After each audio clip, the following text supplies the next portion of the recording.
Okie dokie. I do not appear to be muted. Welcome in to another edition of No Music Fridays. I know the camera's not on. I'm getting ready to do it.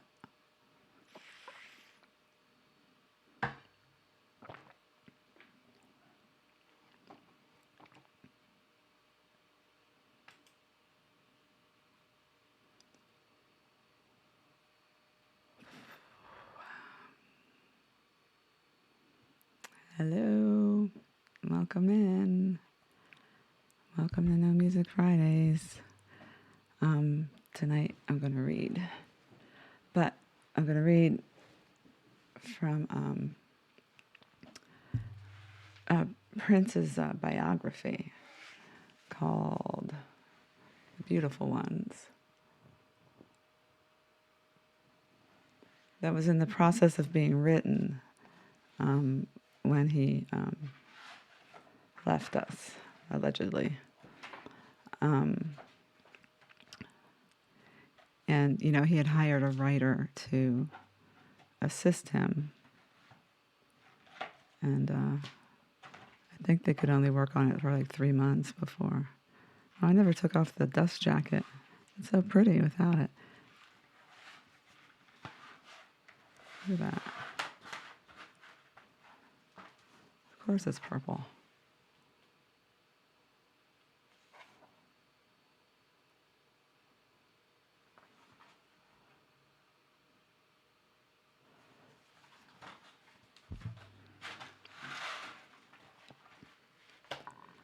So, leave the dust jacket off of it. I started it once before, but the very beginning part is about written from the writer's point of view that he had hired to help, about how he was hired,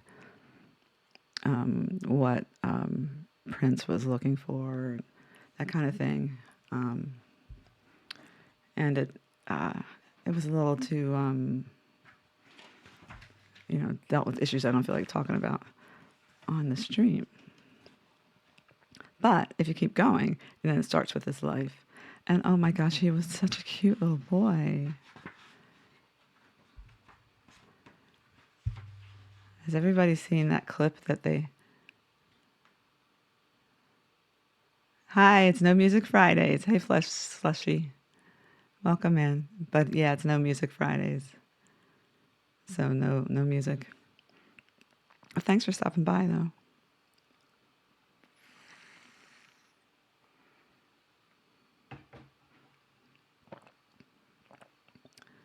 We're reading about Prince. So I'm skipping up to part 1. I guess the beginning part was like it's more of an intro. And so I'm going to go up to part 1, which is called My Mother's Eyes. And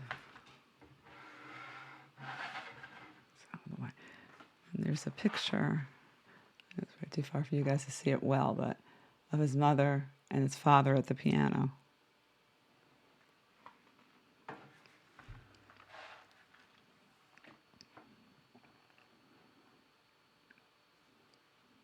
And Prince is in the crib.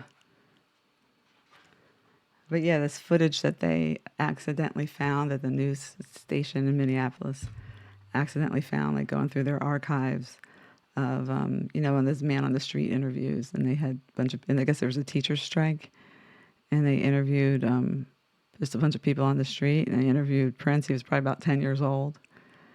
It's so cute. They didn't know they had that. You can tell it's him, you know.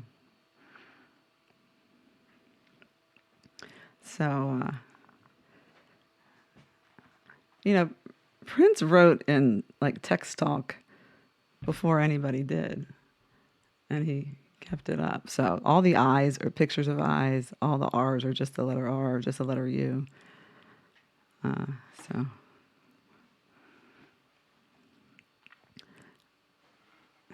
My Mother's Eyes.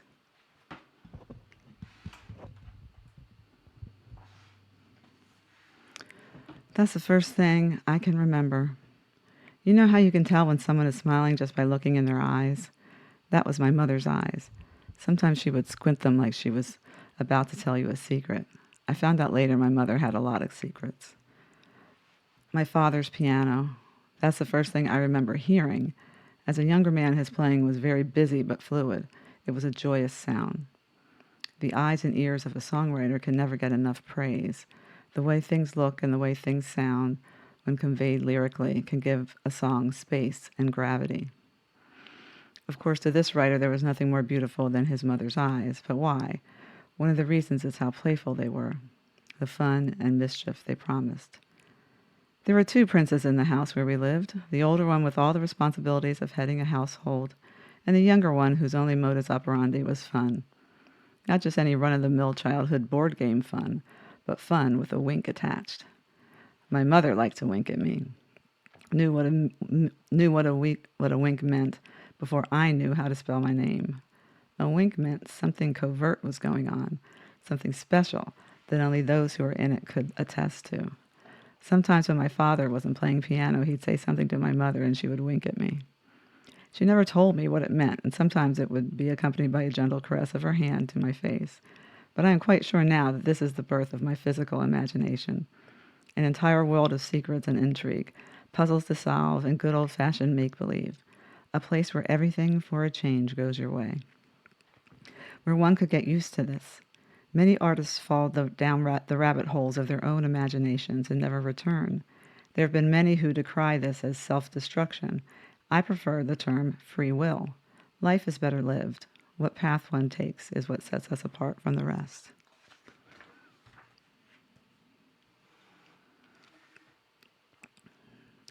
Those considered different are the ones most interesting to us. A vibrant imagination is where the best songs are found. Make-believe characters wearing make-believe clothes, all together creating memories and calling it life. My parents were beautiful. To watch them leave the crib dressed up for a night on the town was one of my favorite things to do. Even though my mother was walking funny when she came home, it was all worth it to me just to see them happy. Whenever they were happy with one another, all was right in the world. Thinking back, my father's mood used to change instantly when my mother was dressed up. She craved attention, and he gave her plenty of it when she was sharp. Of all the family friends and relatives, my parents were the sharpest. No one could accessorize like they could. My mother's jewelry, gloves, and hats all had to match. My father's cufflinks, tie pins, and rings all sparkled within sharkskin frame of his suit. My father's suits were immaculate. There were so many of them. Every shirt had a corresponding tie to go with it. My favorite were the arrowhead style that rested just under the collar. Matter of fact, my father always outdressed my mother. Maybe there was a secret contest going on that we weren't aware of. She never gave me a wink on that.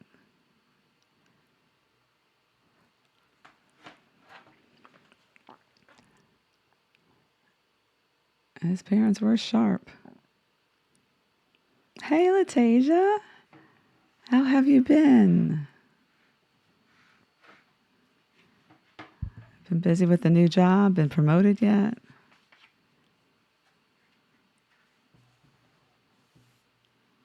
We're reading about Prince, and he's got these baby pictures in here.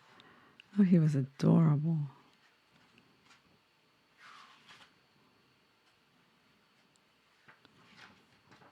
Same old with me. My mother's not feeling well, so that's hard. And she's okay. I think she's just, I don't know.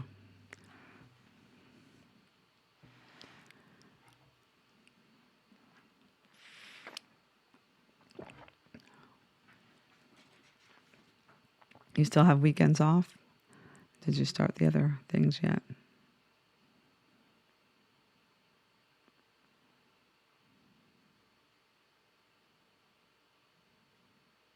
Oh, you're still doing your training. Okay. You know, Offspring works in jewelry now. I'm amazed at how much people spend. I guess because I never had that kind of money, but dang. You won't work Saturdays until mid-August. Okay.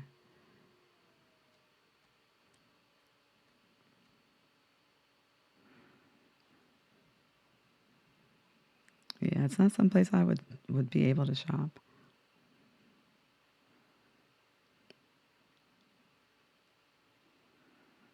This book has photos. It also has a bunch of his writings, um, in longhand that they just copied and put in here. I'm not reading those. And little aside paragraphs. Um,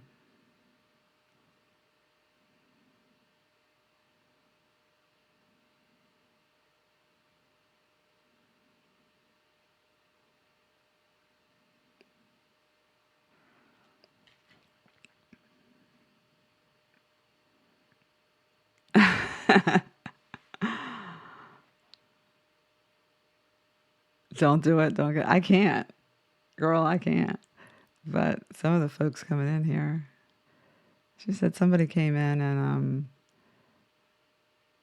and to get engagement rings to look at. She came by herself. She was going to come with her fiance the next time, but she just wanted to start to look.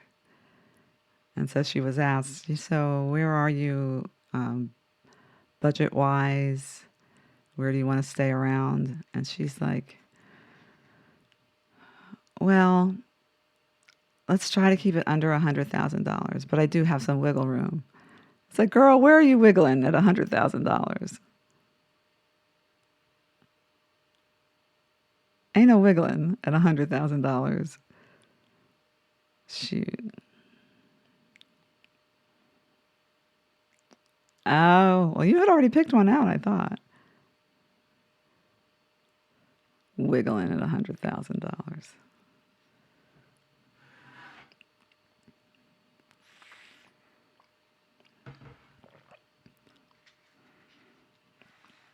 Assuming the fiance is paying for it, I want to know what he does for a living.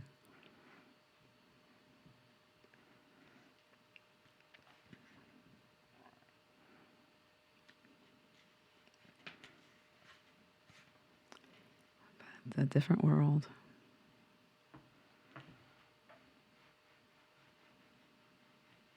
Oh, you missed it. Was it last week? No, I don't think it was a whole week ago. I think I did a non-music stream during the week sometime, but we did a true crime discussion. So I'll have to do it again.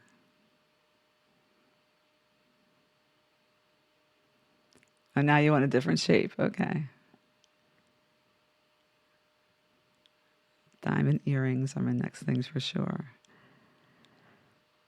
There's this new game show on TV. My mom watches the game shows, and I got to watch with her sometimes. And it's called The Perfect Line, and it's just basically lining up things on a timeline.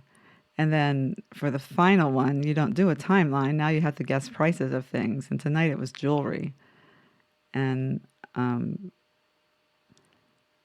there's a necklace, there's a tennis necklace, there's a bracelet, there are diamond earrings. Yes, I thought of you. Oh, you've been ill? I'm sorry. You're okay now? Did your back and stuff flare up, or was it something else?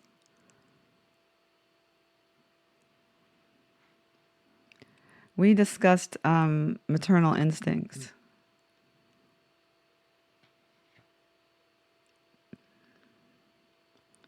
I know, because they're big, because tennis bracelets are expensive enough, but a whole necklace?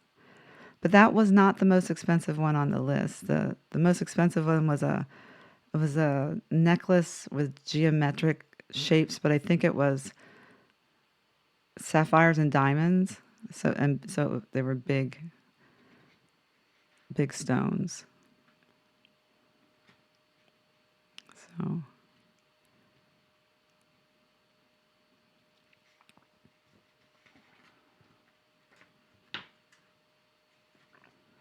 yeah, we discussed maternal instincts, and let me say I'm not done talking about that because that one's just stayed in my head.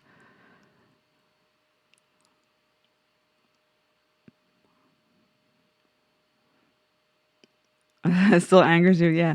That's what I'm saying. We might discuss that one again because I I can't get over that.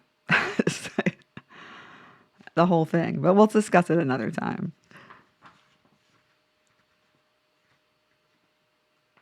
and I think I've watched it 3 times. But there's supposed to be another on another platform where you can watch it. It's got more of the details. But mm.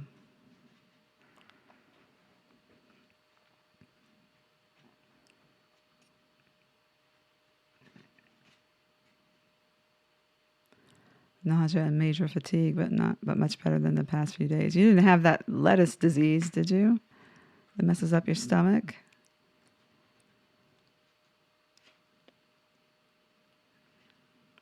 You have a bug of some sort.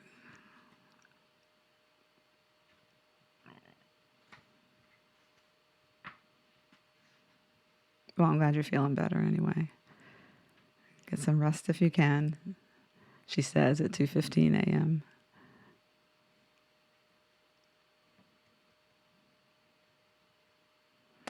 Oh, medicine changed your eye. I did not. Oh, gotcha. I know. Sometimes a change in meds is, you know, it's worse than whatever you're taking the meds on. It usually goes away, but and that's what's happening with my mom. Her diabetes was flaring up, so they put her on another med, and it. I mean, she didn't have the bad kind of side effects, but just you know, it was making her have to pee a lot, and for someone who doesn't have a lot of mobility, that's a lot. Um, I think it was messing with her fatigue and that kind of thing. So, but hopefully it'll help. Her number was good today, but it's a little better as far as the her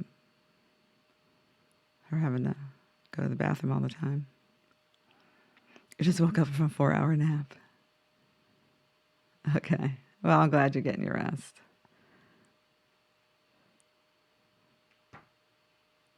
Get rest and drink water. That's my answer to everything.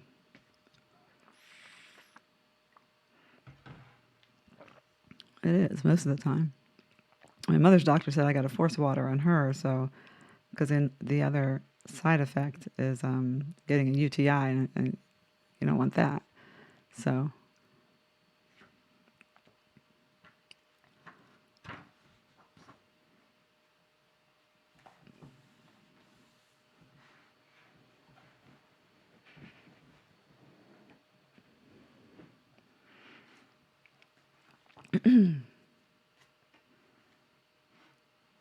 and that other one everybody talks about too.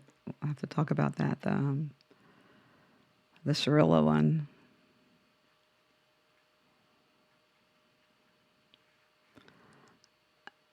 And, she'll drink it if I give it to her. Anybody gives it to her and says, "You got to drink this water," but she doesn't ask for it, and she doesn't drink anything else either. I mean, it's not like she can get up and get something herself. I mean, she drinks coffee, but she was putting too much sugar in the coffee, so you had to cut back on that. But yeah, she's not one to ask for it, or she doesn't like dislike it. But yeah, the crash, that one makes me mad too in a different way. Mm.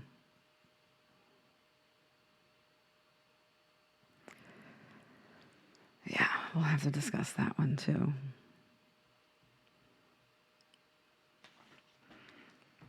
All right, back to Prince. Only thing better than watching mother and father getting dressed up for a night on the town was watching them leave. That's when I imagined life began, a place where I could pretend, dress up, and enter a fantasy of my own direction. A different storyline every time, but always with similar outcomes. I am always sharp, and I always get the girl.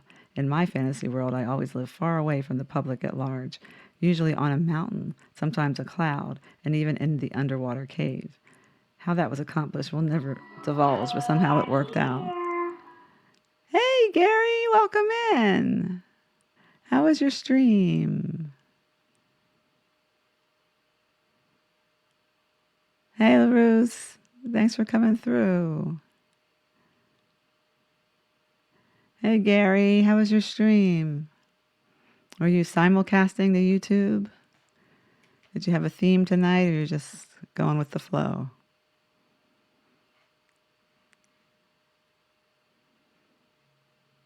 Jazzed up raid.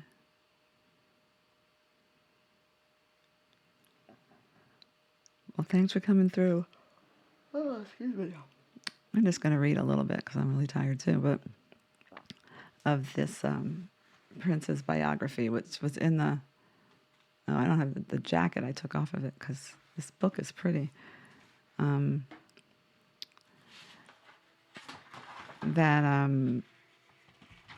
What it was in, he was in the process of writing, with the help of another writer. Oops. When he left us. Yep, The Beautiful Ones. Prince's biography. It was unfinished, kind of just begun, when he allegedly left us. So,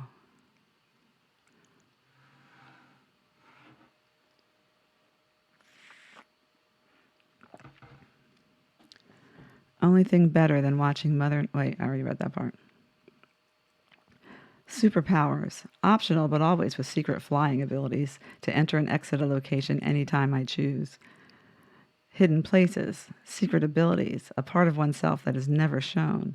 These are the necessary tools for a vibrant imagination and the main ingredients of a good song. Chapter 3.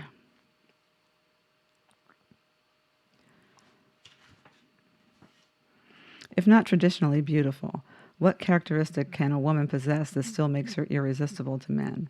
The answer is this: a fully functional imagination. Laura Winnick was in possession of such a trait. No one could play act fantasies better than Laura, not even me. Laura had a mastery of the English language that I had never encountered before. She could have a conversation with an imaginary friend and get everyone watching to suspend their disbelief to the point where they might start talking to the person themselves. I don't see a problem with that. Laura was only 5 or 6 at the time, but the only fantasy she wanted to play act was house. Whereas all my plays revolved around transmutation of some sort, Laura was firmly rooted in reality. It was better than television, and all of her characters were happy, grounded, and smart. Out of nowhere one day, Laura decided she wanted me to play her husband. We weren't the first interracial couple in Minneapolis, but we were no doubt the youngest. All lives mattered back then because race didn't, at least not in our fantasy world. Laura kissed me 3 times that day. Each time was my first. The obligatory husband on the way to work kiss, one when you returned, one before you went to sleep that night. Those kisses, not lasting over 3 seconds each, in line with the Hays Code, mind you, were everything to me. Laura was initiating everything and moved her head just like the married people in the movies. To this day, my father's rendition of the jazz standard Laura is one of my favorite melodies. That's sweet. Handwriting is a lost art in need of resurrection. Everyone should have a pen pal and to actually write to as often as possible. Having an audience who will not judge you opens the pen up to a more honest, fluid style of songwriting. My mother was also an artist, so her penmanship was impeccable. She could write on blank paper, and when she was finished, you could see the lines of every paragraph because how straight her pen was. She first showed me how to write my name in kindergarten. She started with my nickname, Skipper, and then my given name, Prince. When showing me how to properly write the name Prince, I noticed my mother's demeanor change. She stared at the word after she wrote it, the same way she stared at my father sometimes. It was his name also, and this was a reverent look that she seemed to take pleasure in helping me own. Every school year to come, kids and teachers would tease me about my name, but it never bothered me because it was unique. No one else had the given name Prince, except me. As an aside, so Prince's name was actually Prince. So, I knew that. But how weird is it that Michael Jackson named his son Prince?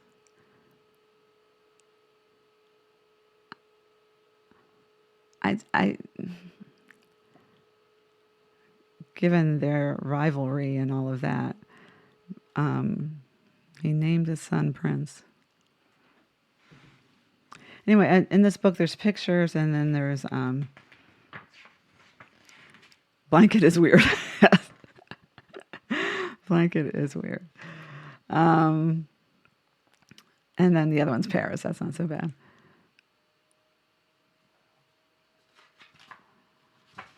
There's a lot of his handwriting here of songs and just things that he's written. So that's pretty cool. That is a lost art. It's finding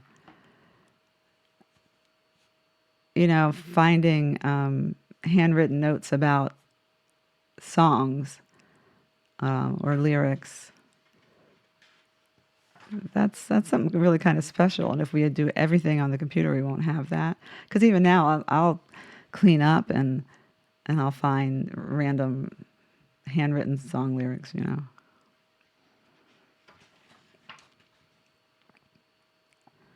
Oh, here's this adorable picture of him.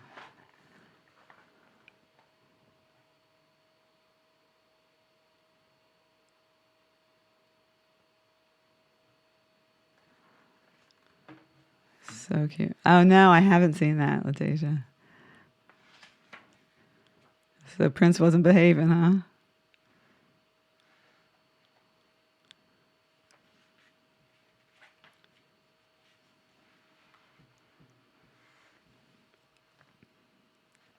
Oh, look, and this is him and his sister. So cute. Okay.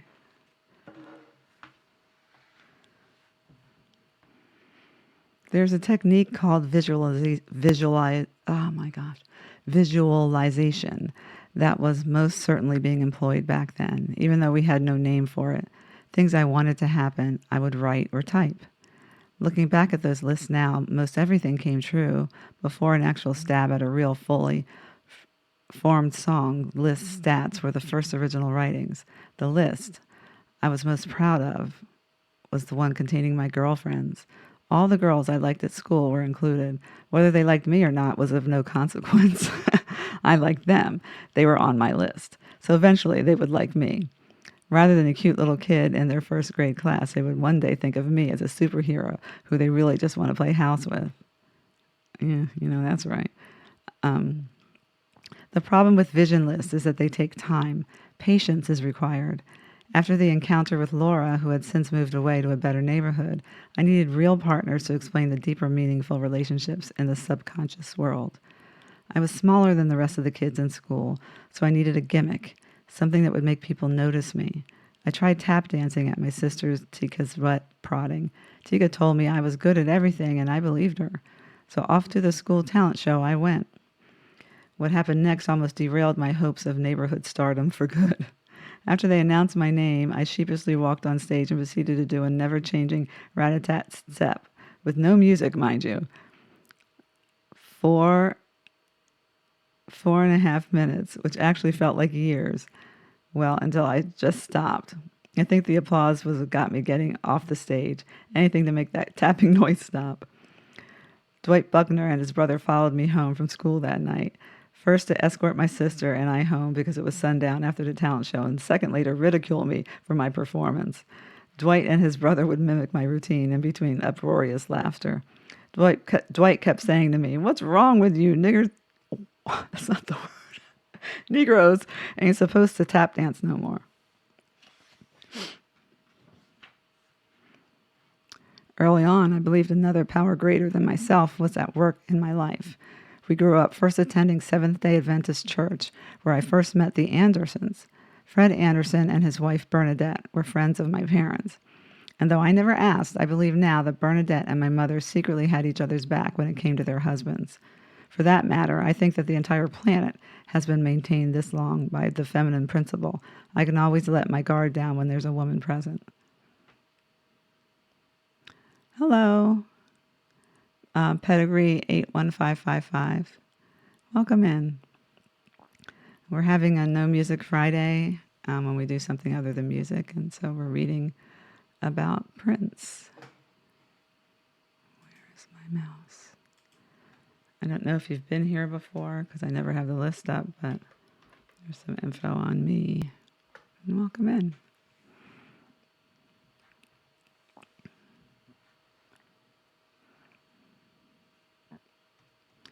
The first epileptic seizure I recall was when I was about 3.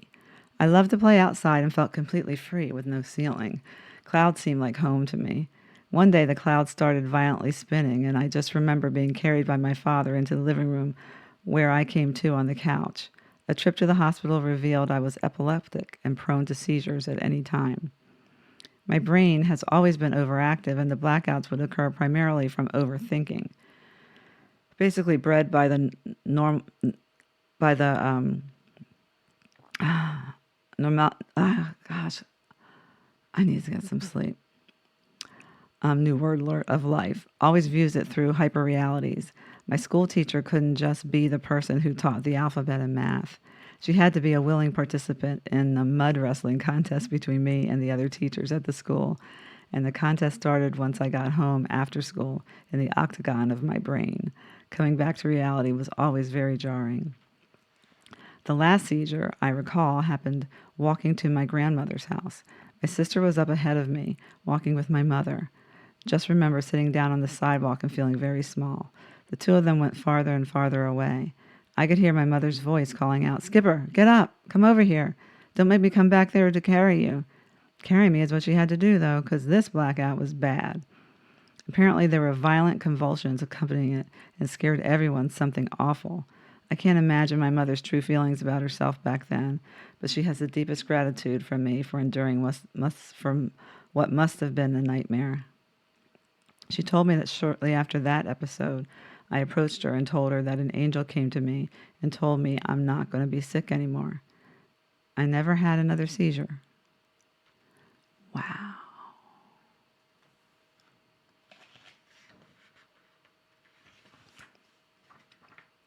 There are little paragraphs on the asides. I'm not reading those.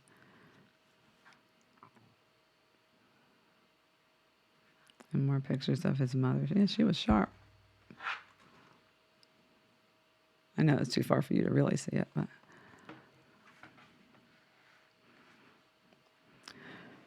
music is healing. Some secrets are so dark, they have to be turned into a song first before one can even begin to unpack them. So true. My mother, although very loving and nurturing, the outgoing life of the party, sometimes would be very stubborn and completely irrational. No one could reason with my mother when she was in this state. The sound of your parents fighting is chilling when you're a child. If it happens to become physical, it can be soul-crushing. One night, I remember hearing them arguing and it got physical. Oh, excuse me.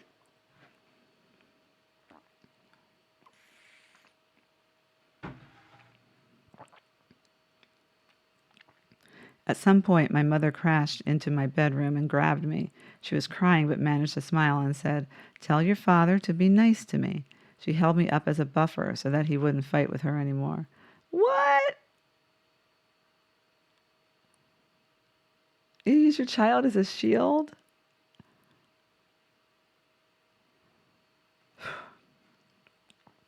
Things calmed down then for a while. My mother subsequently got a lawyer to defend herself against my father. She basically wanted to run the household and not him. She considered him weak and narrow-minded, as opposed to the practical man that he was. Where she wanted adventure and traveling, he just wanted to make sure there was food on the table. Some topics can't be glossed over. After several breakdowns of communication and even occasional violence, my mother and father divorced. I had no idea what impact that would have on me. I was 7 years old, and more than anything, I just wanted peace.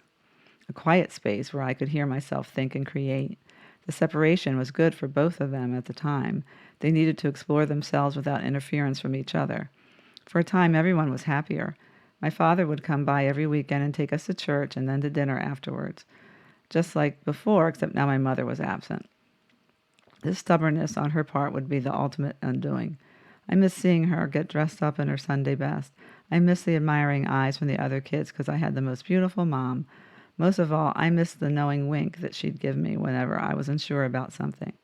That wink meant everything was all right, when in fact, everything was different now. I didn't actually begin to know my father until he left my mother. Being the only male in the house with her, I understood why he left. She was too strong, and not always in a good way. She would spend up to what little money the family had for survival on partying with her friends, then trespass into my room, borrow my personal money that I'd gotten from babysitting local kids, and then chastise me for even questioning her regarding the broken promise she made to pay me back. In hindsight, I'm glad I was able to help put food on the table, but this was the first time I had ever had any real money before, and it felt amazing. I made money babysitting for a local celebrity DJ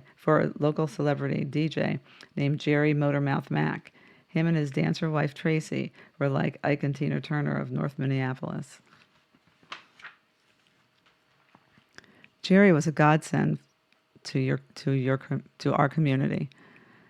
See, all the R's are just the letter R.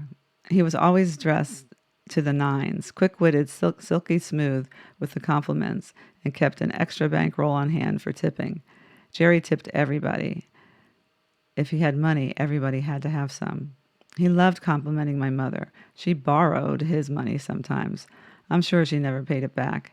Jerry loved music more than anything. Whenever the latest discs would come out, Jerry would have them first. He belonged to a DJ record store owner pool.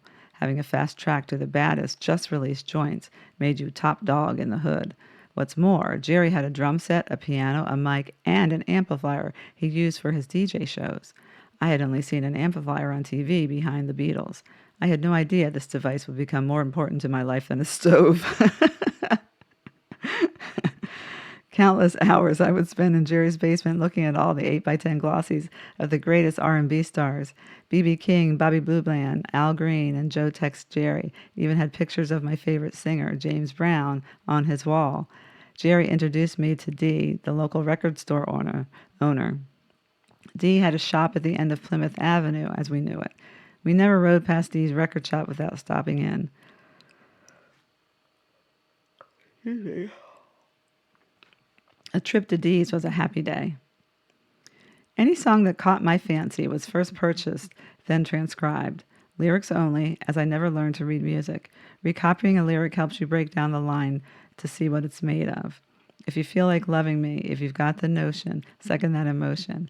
Then while reading the copied lyric, I learned the chords that went with each lyric as a record played behind me. I learned to play and sing along with every record of choice. It didn't matter whether it was male or female. It was the overall arrangement that I was most interested in. Singing along with all the records, James Brown, Ray Charles, Smokey Robinson, Aretha Franklin, helps to develop range and a sense of soul that can cover all bases.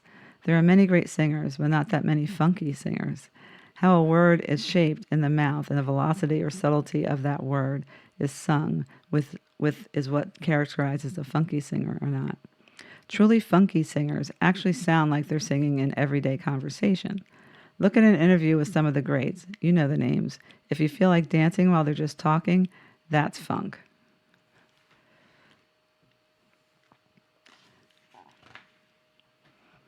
Ideally, parents should stay together. The day my mother remarried was the day I decided I wanted to go live with my real father, who loved the Bible and had a keen sense of morality and class, none of which my stepfather possessed. The best thing that can be said about him was that he made my mother happy. At 12 years of age, I left them to each other to go live with my father. It was the happiest day of my life. I could only go so far alone with no teacher. I needed to be near my hero. Aw. Sounds like Prince's mom was a little wild.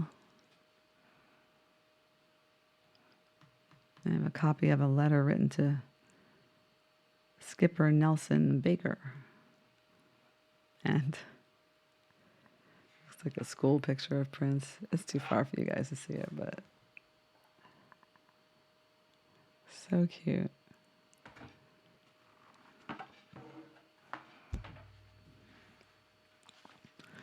Chapter 5, New Beginnings. The day I was to go live with my father, there was a drop-off time set, 6 o'clock. I didn't know that until later, because out of spite, my mother told me she had somewhere to be and rushed me to pack so that she could drop me off some 2 hours earlier. I didn't care one way or another, and not a single word was spoken on the 12-minute trip over to his apartment. My mother pulled up, I got out, and she left. I sat there emotionless at first, then a subdued joy entered my soul. I knew the best was yet to come.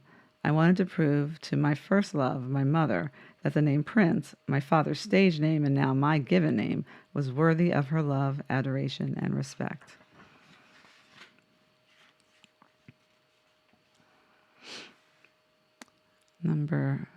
Chapter 6. Did I welcome Pedigree 81555? Welcome in. If it's a double welcome, welcome, welcome. Chapter 6, Puberty. Ooh. R-rated movies at the drive-in. For my stepfather, it was never an issue. Not only did he want to see them, taking you and a couple of neighborhood kids would save him from having to talk with us. Not that any of us still had any disillusions about where babies came from or how they were made, but a raggedy R-rated drive-in movie in the midst of one's puberty is not the best way to learn about sex. Having the Song of Solomon read and discussed with you by someone who loves you, preferably an elder, would be my choice if I had to do it all over again. But we were raised by the streets. I didn't belong to my stepfather by blood, so he did the best he could with the short amount of time he had. When I learned the foundation that stayed with me for the next 25 years was after I reunited with my real father. He said, "You got a girlfriend? Good. Don't get married, and whatever you do, don't get anybody pregnant. See you when you get home." He would never take me to a trashy R-rated movie. This man read the Bible daily. If he needed something, no matter what it was, he would make it himself. I watched him remodel and paint our house, single-handedly build a garage from scratch, and fix nearly anything that had to do with cars. All of this while holding down 2 jobs, one at Honeywell Manufacturing and another playing piano on the downtown Minneapolis club circuit. Asking him to take me to Woodstock was like going to the Wizard of Oz to ask for a new brain. Excuse me. From the trailer, watching some hippies for 3 hours take drugs and mud baths was what he thought it was going to be. Older kids who knew otherwise told me it was a little of that, but a whole lot of music.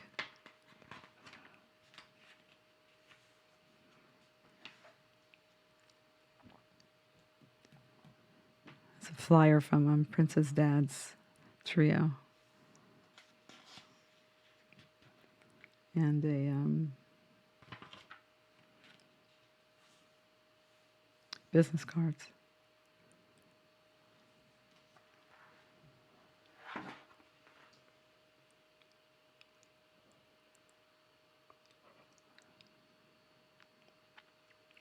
There he is.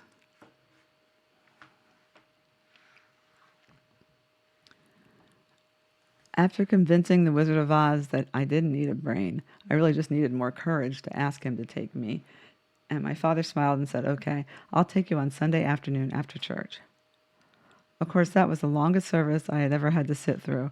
Service in the black church is long, 2 to begin with, but the thought of spending the night with Santana, Jimi Hendrix, and Sly and the Family Stone was too much to handle. My father wanted to change clothes. I remember already standing by the car waiting for him, crazy with anticipation. Calling back to mind the whole experience reminds me to do the best I possibly can every chance I get to be on stage, because somebody out there is seeing you for the first time. Artists have the ability to change lives with a single performance. My father and I, had our lives changed that night.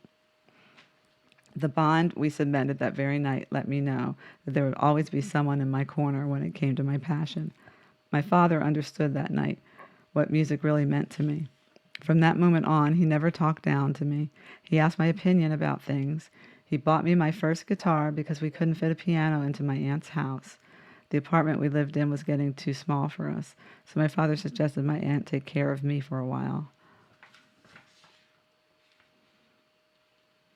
Looks like a one of Prince's report cards. Number 7, South Side.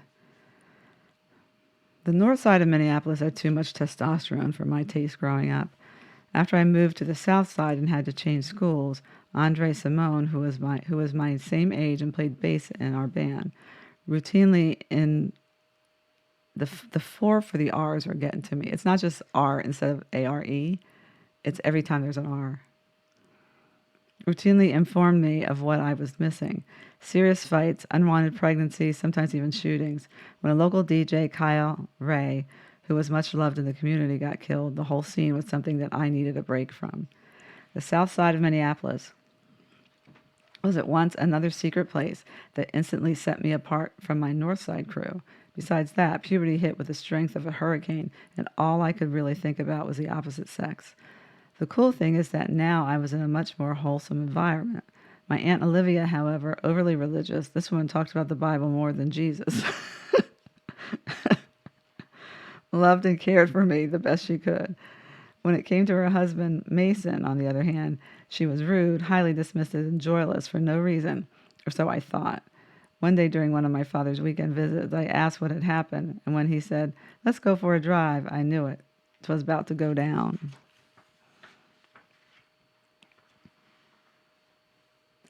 We left the house, and my father's initial silence let me know that this wouldn't be an ordinary talk. He told me that before what he was about to tell me, my Aunt Olivia was one of the sweetest people he knew. She enjoyed homemaking and having guests over regularly to get-togethers and such, and she had a very robust laugh and always looked for the reason to let it out. Then one summer day, she doubled back to the house unexpectedly to get her sweater. Much to her chagrin, she busted her husband full on with one of her friends from the church. What? Whether true or not, for me, this was not the issue, but it sure went a long way in explaining how one woman could be so mean to one man. I asked why they just didn't break up, and he said, her religious faith. How, why, and when did religion get so complicated? I looked at my aunt differently after my father broke that news to me because my Uncle Mason had lost full use of his legs. He depended upon her for everything. Just like that movie Misery around there sometimes. Just as much time as I spent just as much time as I could as friends. See how it comes around? You know, last time I was reading Misery. Prince makes a Misery reference. See that?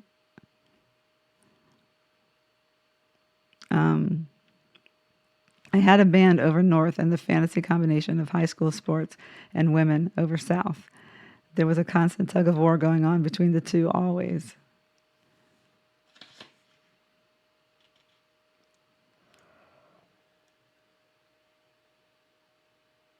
Looks like Prince was writing comic strips and drawing them. Eventually, Debbie won. There were many reasons why I liked Debbie. Number one on the list, her afro. It was perfectly round and long. When it was picked out, it didn't look like it had been stretched to the last milli-inch to make it look long. It actually was long. Debbie had acne. I did too, but not as bad as hers, and it made her just vulnerable enough that she was approachable and not out of a brother's reach. Number three, she was built like a brick house, which theme song hadn't come out, but we knew what it meant. Serena Williams without the racket. One other big plus, she loved music.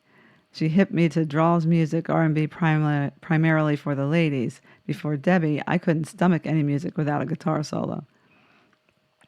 Without the potential of jumping off Why Would Anybody, I thought listen to Sideshow by Blue Magic, Show Me How by The Emotions, or Natural High by Bloodstone. Debbie played Show Me How 8 times in a row, trying to get me to kiss her on the part that says, I want to kiss you right now. I finally kissed Debbie because I couldn't bear hearing The Emotions sing Show Me How 9 more times. A good ballad should always put you in the mood for making love. The way The Emotions lead singer voice breaks on the words, I love you, baby, just when the end vamp is starting. Fellas, you don't need Debbie's breasts in your hands to make you appreciate the value of a good ballad.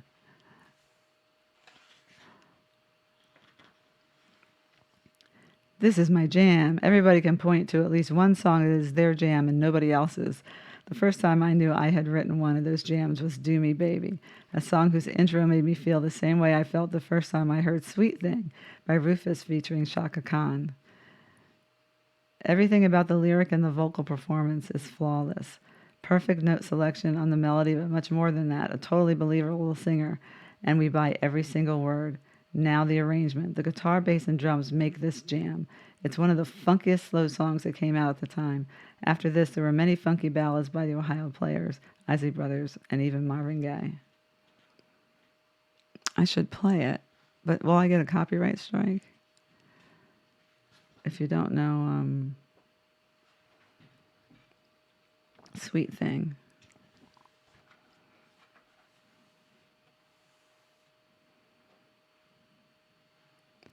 If you're funky, even on a ballad, you'll hear it. It's just what you're trying to outdo. The funky ballads that preceded our work in the 80s never seemed insurmountable. I just figured that was then, this is now. I had grown into a different type of kind of fan, one more of mutual respect rather than awe. You can't beat anybody that you worship. In 11th grade, I was standing on the doorstep of worship. Her name was Petey. It was a nickname for something longer and strange, like Patricia or something. Who knows, or who cares to remember? Petey was my exact height, weight, skin color, and afro size. We were made for each other. Somebody forgot to tell her that she went with one of my best South Side friends named Tony. Even by his own accounts, Tony was not cute, not even remotely. To me, he looked like a big, friendly monster. Right. Sweet Thing. If I play it, will that be a problem? That's good. That's a good song. That is a Sessy Sessy song too. I'm gonna resurrect my category in my song list of the baby making songs. Maybe that was the attraction. Tony would carry her books as they walked down the hallway, and with one look, Tony would scare away anyone looking twice at Petey. Heavens, she was fine. I only had one dream about Petey when I was sleeping, but all through 11th grade, I dreamt of her during the day. It was absolutely pathetic, and she never knew. One day in December, before the school let out for Christmas break, Joanne and Denise, two of the fast girls, the ones who French kiss better than the French, were carrying around mistletoe, so they had good excuse to kiss as many guys as they wanted. In no rush to kiss either one of those rejects from the EU brigade, I walked extremely fast to my locker so I could get to my coat and get back over north to band rehearsals. By this time, Debbie had left me for the most popular dude in school, the quarterback in caps, for the school's football team, of course. So unless it was Petey, I was better off to sticking with my guitar. By this time, I had purchased a vanilla Stratocaster, identical to the one Jimmy played at Woodstock.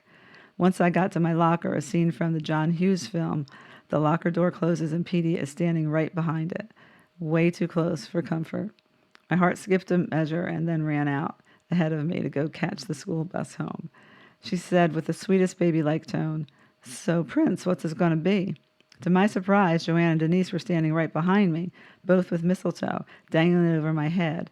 As Petey moved closer to me, my heart came running back down the hallway and jumped to my chest, now pumped up from courage where it belonged. Everything that happened next was in slow motion. Petey and I were kissing as though we knew just what each other wanted. Petey kissed me as if she'd been planning this all year. It was so good, Joanne started moaning and Denise had to stop her. "Shut up, girl."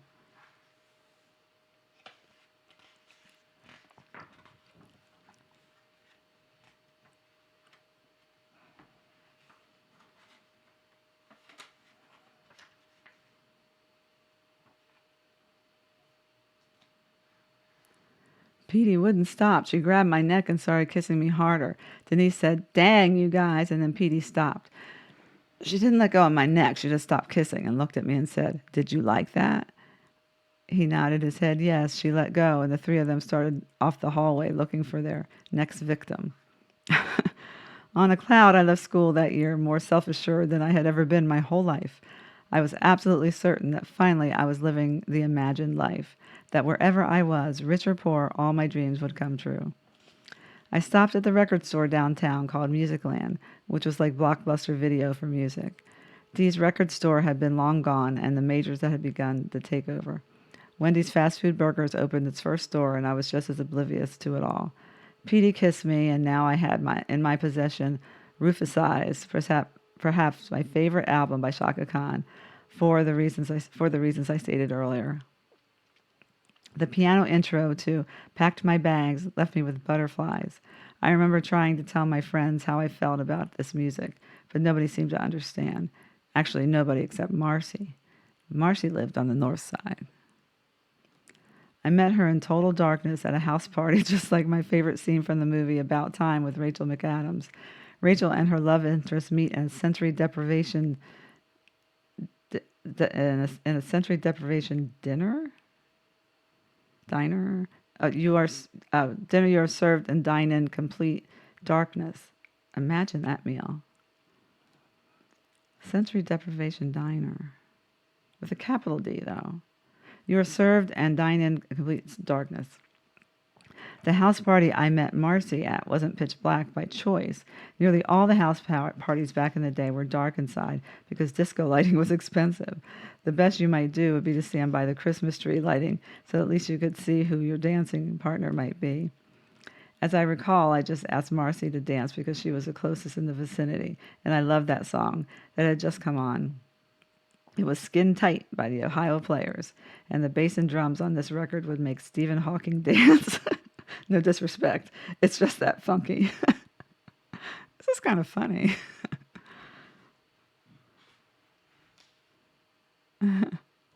Y'all catch that? It was Skin Tight by the Ohio Players, and the bass and drums on this record would make Stephen Hawking's dance. No disrespect. It's just that funky. Marcy loved inner exploration as much as I did. She could talk, and I loved to listen because she had a speech impediment. Her R's came out as W's, as in Pwince, and the Wevolution. During these formative years of getting our band together and getting serious money-making gigs, there was one young woman who had more impact and left the impression still being drawn upon today. Her name was Carrie. Introduced to me by my estranged sister, Tika, or was it Tika? Kari was my first real girlfriend, a tough ghetto girl who personified the very thing my father warned me against. Kari's body was criminal, and her curves were most dangerous on the weekend. Kari used to wear sizzlers, infamously short mini dresses with identical underbottoms to match. In the movie Watt Stacks, there's a scene of a beautiful sister wearing a sizzler, dancing to some funk. Nothing before or since is colder than that sister engaging in this particular endeavor.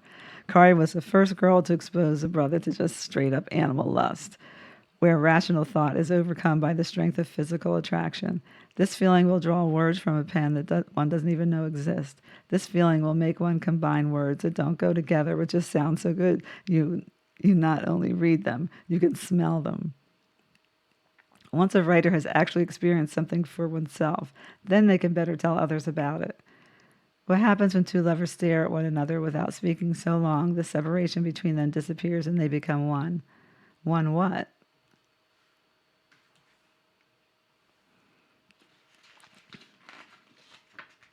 I know, this is funny.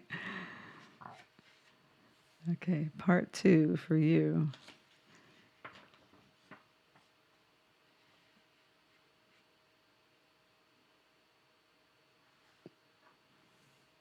A lot of things you wrote down. You're still writing in your journals, Atasha? It's important to write things out. You can always digitize them later.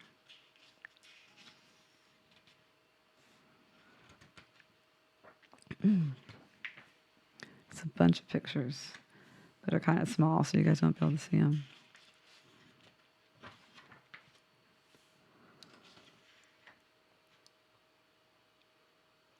It's a bunch of pictures that Prince wrote things next to, like who they were or just thoughts. It's really priceless.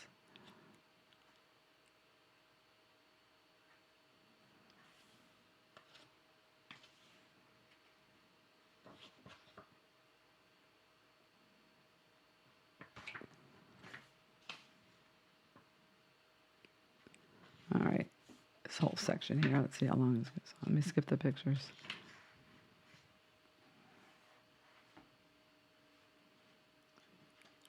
It's almost full.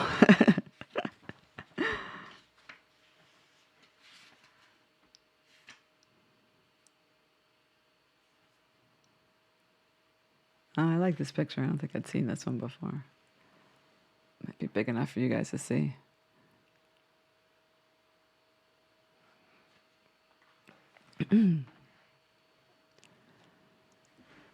Yeah, he didn't talk about his playing basketball because Prince could hoop.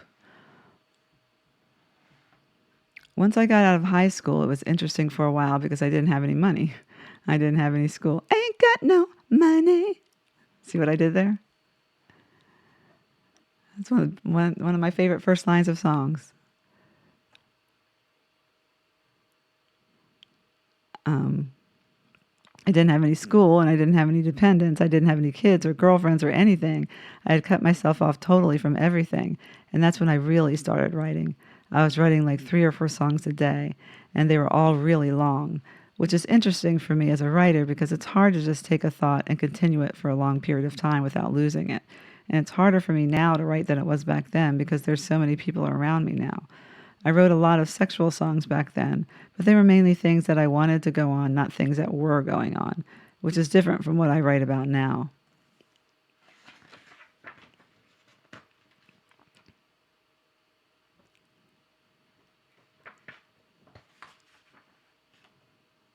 Wait, you toss them on the burn pile? So they're almost full, but then you've never kept them? Interesting. I thought you were talking about something else before. I was confused. Okay, so you're talking about the journals. You don't keep them. That's very interesting to me because I kind of feel the same. So, but why, pray tell? I I sometimes keep them for a while, and then I find them and read them and like, oh no, and they got to go. But it's the process of writing it that's helpful, not necessarily keeping it.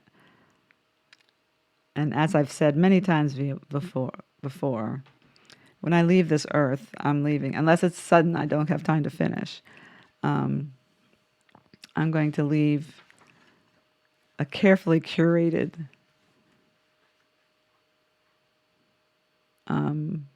informational tour of my life, of the things I want people to see. The stuff I don't want them to see will be destroyed. And some of the journals, not all. Some of the ones that have the stuff in there that I'm not allowed to say, I might leave those. You read it.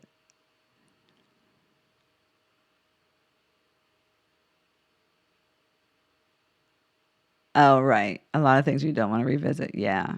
Same. I'm not a fan of going down memory lane at all.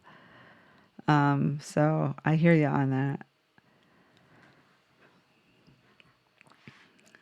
Yeah, and I look back on the ones during some really difficult times in life, and it's like I don't even. I don't know. It's just sad, you know. The current one you're keeping, you love it. Okay.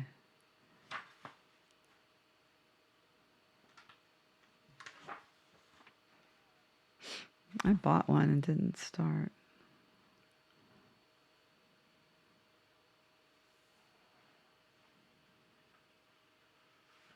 Lots of stories of life after rebuilding, as cliche as it sounds. Hey, sometimes there's nothing like a good cliche. They're cliches because they actually happen.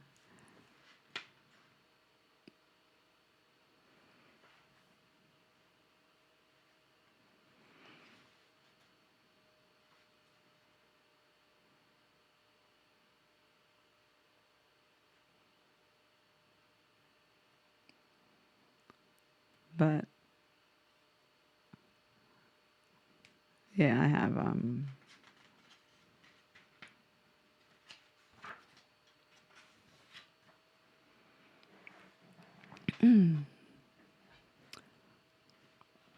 yeah, I didn't I kept my mouth shut about a lot of things, as one is supposed to do, but if they find that later, oh well.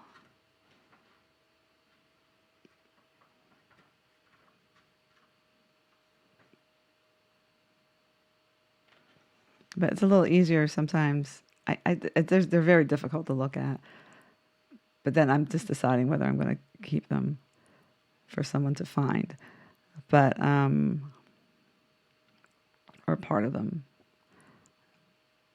But I was so, you know, messed up. But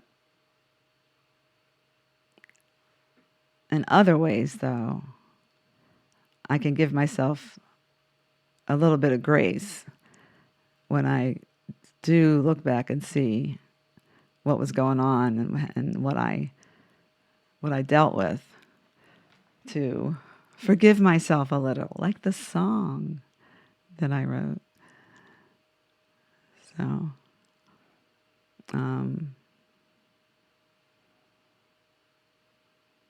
yeah, so.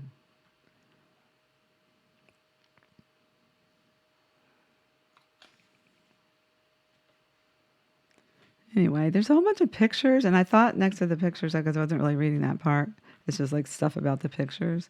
But it's actually starting to talk about some of his recording processes and things. Ah, thanks, Latasia.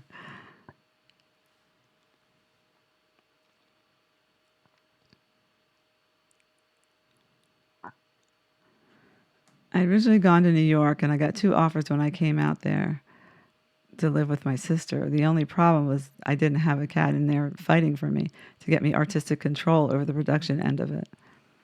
The only way I can relate to that period is that it was part of a search. While I was living with my sister Sharon, I got hooked up with a woman producer who was always pitching her own angles. She was only looking at me as a singer, the kind that opts for the silk capes, high-heeled shoes, and white Cadillacs. You know, someone who dresses and sings the same part, a nice dresser and sweet singer. I tried to explain that even though I didn't have the key to the recording industry, I knew that myself, and I knew that for sure what I wouldn't do that for that key. I told her I never considered myself a singer. I saw myself as an instrumentalist who started singing out of necessity. I don't think I ever got through, but I tried explaining that to me, my voice is just like one of the instruments I play. It's just one thing I do.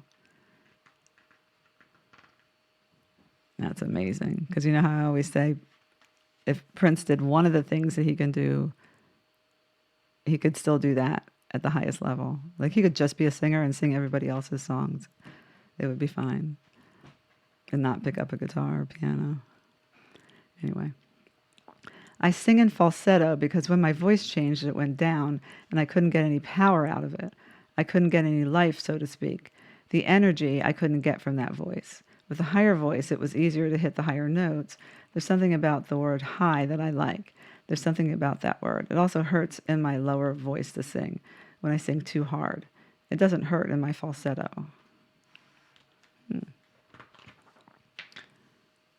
What I like about Prince is he can go from falsetto to his bass baritone voice, like in 3 notes. Like he can do that. A lot of male singers are either only falsetto or only low. But anyway, when I got back to Minneapolis, that's when I first met Owen Husney. I had been talking to him over the phone, and he wanted to manage an act.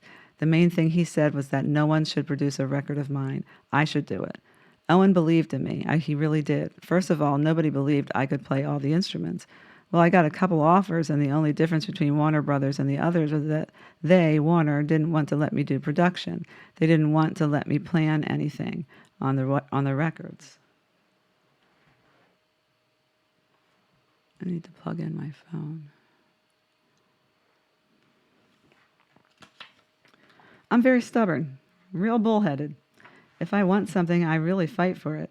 If I really believe in it. The first album, I really believed that I should produce it. The people in power, tried to put me in with what was the happening sound, a few cats on top. I wanted to get away from that, so I put out Soft and Wet, and that was okay. Nobody else was doing that.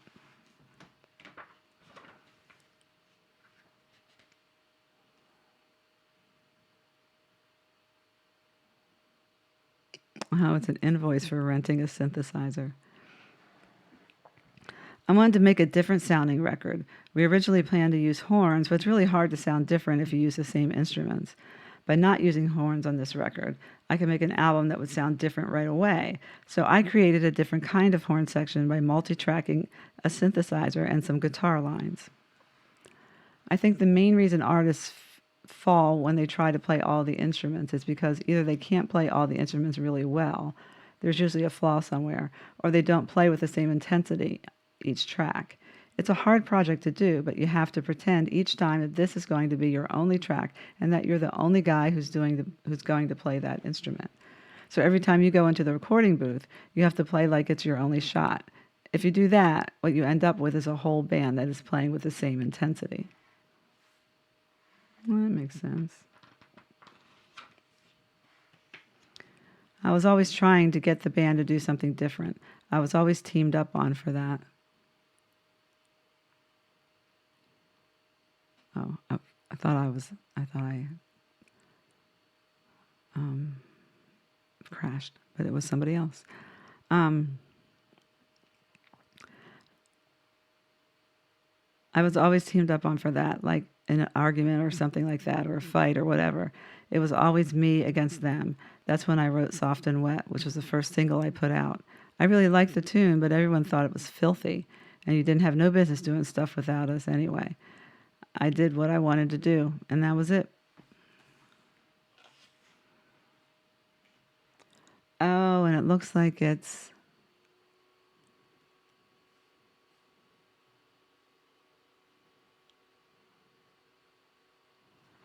written out lyrics.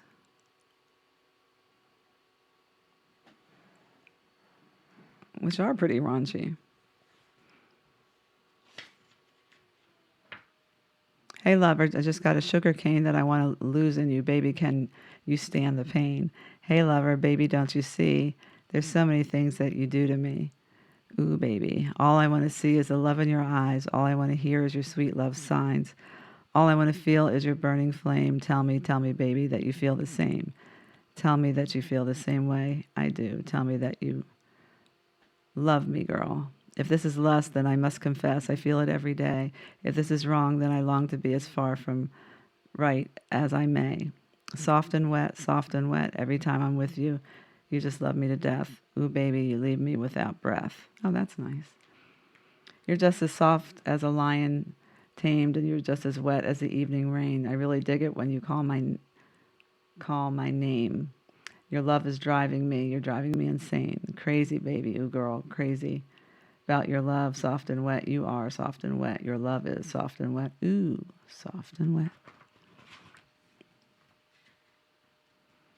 And Gora 4, okay, there's more.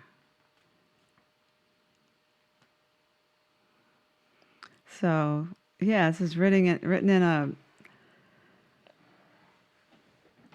just in a notebook.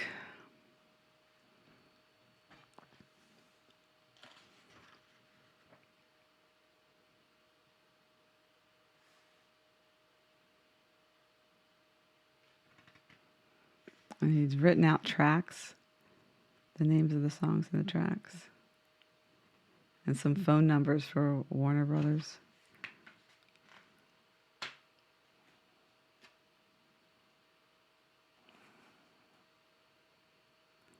And it looks like he was writing out his own press. He has his name written out, and it says, 18-year-old producer, arranger, songwriter, and only performer on a magnificent debut album from Warner Brothers Records, Prince For You. Personal management, Owen R. Husney, blah, blah, blah. See, he knew what he wanted. There's a lesson from that.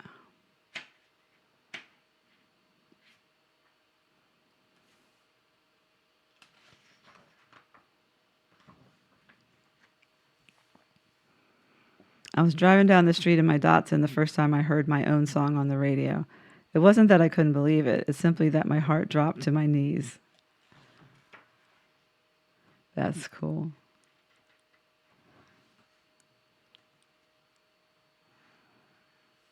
It doesn't seem like me when I hear Soft and Wet on the radio. It seems like someone else is singing. Which is kind of amazing since he played all the instruments. We did an autograph party for 2,000 people. It was hysterical. The crowd started getting too large. They just started rushing the stage and we had to leave. It was really bizarre. Then the organizers were just like throwing posters off the stage. It was just mad. Mainly everybody asked me if my real name was Prince. And that was the main question. And what does soft and wet mean? Whatever you can draw from it, they asked about me on the radio. And I told them it was about deodorant. I don't think they believed me.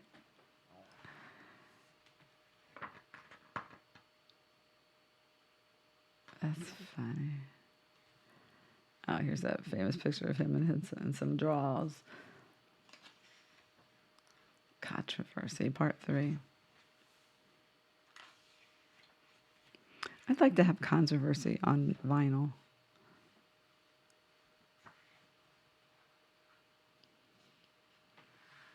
I already have Purple Rain. I spent too much money in the studio for the first album. So they looked at me like, here's a child in here trying to do a man's job. Like I said, I'm really stubborn and I strive for the best. So I tried to do the best the second time around and make a hit and do it for the least amount of money. My second album cost $35,000, but the first one cost 4 times that amount. The second sold a lot more than the first. The third album, Dirty Mind, 1980, started out as demo tapes. I said to myself, if I could put my bloodstream on vinyl, this is what it would be. It was like that. And there's a whole bunch of press things.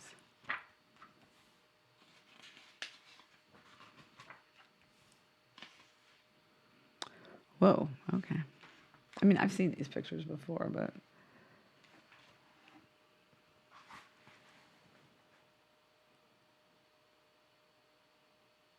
there he is. And all his, how tall was he? 5'4"? No, he was 5'7" maybe. I don't know. Didn't matter. We were just fooling around and we were jamming at the time. It was summertime and we were having fun, and that's what I had on. But my coat was closed, so the photographer didn't know I was with some friends. I mean, if you got a big coat on, then, I mean, who knows what he has on? I mean, it was hot out. Everybody was saying, why you got that hot coat on? I'd say, I'm really not that hot. And they'd say, you gotta be.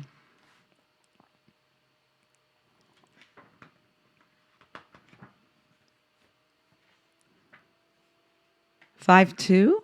Are you sure? I thought it was at least 5'4".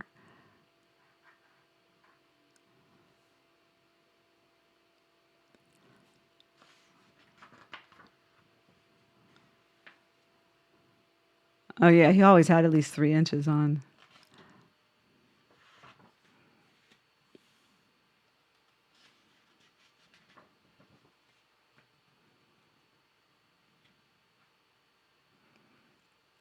I wear what I wear because I don't like clothes. This is what's most comfortable. Because back in this time, he had a lot of pictures of him half naked. My dad was in a jazz band, and I went to watch one of his gigs when I was about 5. We were supposed to stay in the car, but I snuck out and went into the bar. He was up on stage, and it was amazing. I remember thinking, these people think my dad is great. I wanted to be part of that. When I first played the Dirty Mind album for him, he said, you're swearing on that record. Why do you have to do that? And I said, because I swear. We got into this whole big thing about what you can and can't do on a record. The point for me is that you can do anything you want. My goal is to excite and to provoke on every level.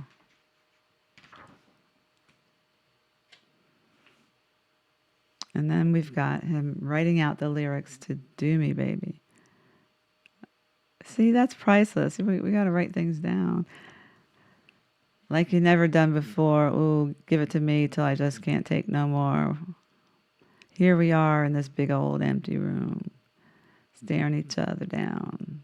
Baby, I know what you want me, that you want me just as much as I want you. Let's stop fooling around. He's got a couple lines he crossed out. See, that's gold. Take me, baby, kiss me all over, play with my love, bring out what's been in me for far too long. That's all I've been dreaming of. You know how I like to read lyrics, so this is right up my alley. There's nothing like the feeling after you've done something and play it back, and you know you'll never hear anything like it, and that they'll never figure it out. I'm sorry, I know what that sounds like. When I say figure it out, I mean something like I'll try to go so high and so jagged with my voice that if everybody tries to do it, their tonsils will fall out. I don't try to trick people. Life is too confusing itself, and I wouldn't put any more on anybody else. That's why it's so hard to sing Prince songs. Like Prince. You can't do it like Prince.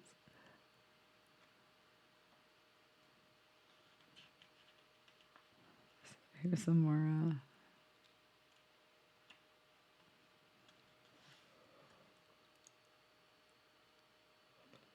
I don't know this one, but maybe it's on the album. Vagina, half boy, half girl. Vagina was half boy, half girl. Her hair was shorter than mine. She told me she lived in the city. I never knew when she was lying. I saw her in a gay bar kissing another girl. I told her, baby, I'm looking for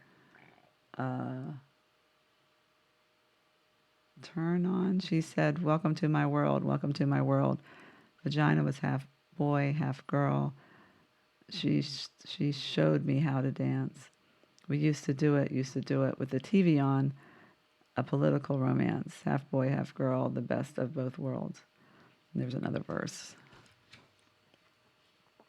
When I got started in music, I was attracted by the same things that attract most people to this business. I wanted to impress my friends and I wanted to make money. For a while, I just did it as a hobby. Then it turned into a job and a way to eat. Now I look at it as art. I realized after Dirty Mind that I can get away with anything I want to get away with. All I have to do is be true to myself. I can make all the records I want to make and still be okay. I feel free. Wow, this is all before Purple Rain.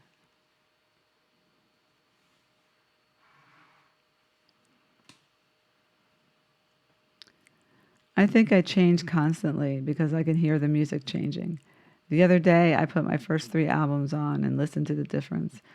And I know why I don't sound like that anymore. Because things that made sense to me and things that I liked then, I don't like anymore. The way I played music, just the way I was in love a lot back then when I used to make those records. And love meant more to me then. But now I realize that people don't always tell you the truth, you know. I was really gullible back then, and I believed in everybody around me. If someone said something good to me, I believed it. And I felt good when I was singing back then. The things I do now, I feel anger sometimes when I sing, and I can hear the difference. I'm screaming more now than I used to.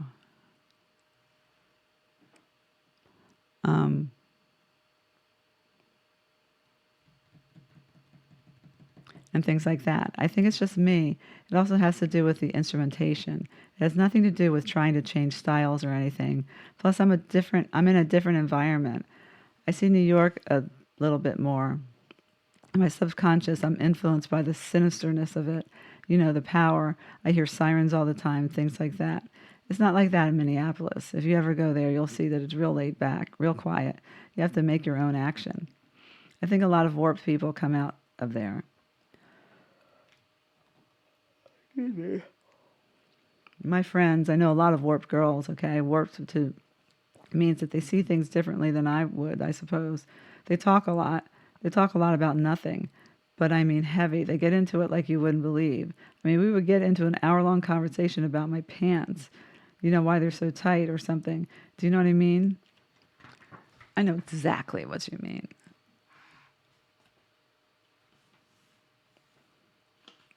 Some more drawings. 1982. I wrote that. We were sitting around watching a special about 1999. A lot of people were talking about the year and speculating on what was going to happen. I just found it real ironic how everyone was around me, who I thought to be very optimistic people, were dreading these days. And I always knew I'd be cool. I never felt like this was going to be a rough time for me.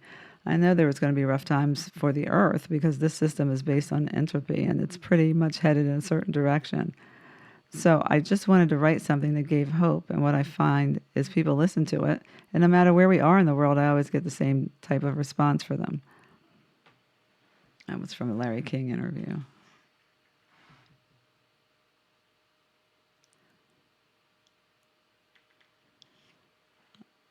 Um, No, he saw a documentary on something the night before because it was a question on Millionaire last year, and Matt Damon randomly just started to recite Prince lyrics, and I've been more of a fan ever since of Matt Damon for doing that. I was dreaming when I wrote this. Forgive me if it goes astray, but when I woke up this morning, I could have sworn it was Judgment Day. The sky was all purple. There were people running everywhere. See, there's stuff that's crossed out. Trying to run from destruction, and I didn't even care.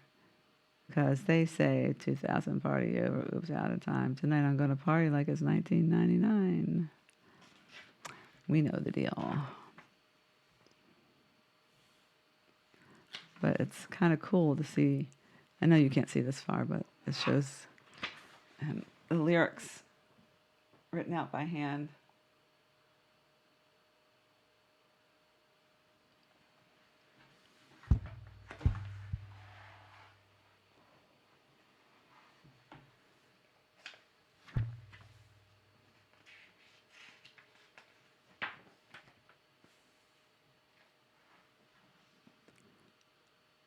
Oh, wow. It's got lyrics written out to Little Red Corvette, written in red pen. The most important thing is to be true to yourself, but I also like danger. That's what is missing from pop music today. There's no excitement and mystery.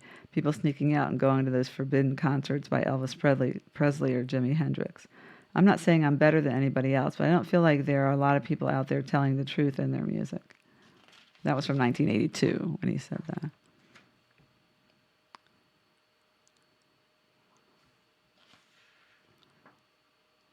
Part 4, Baby, I'm a Star.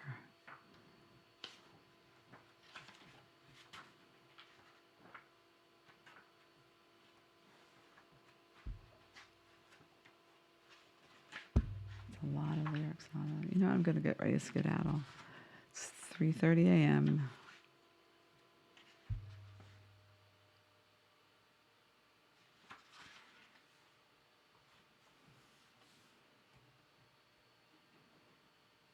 But we've been reading from the beautiful ones, which is just surprisingly funny.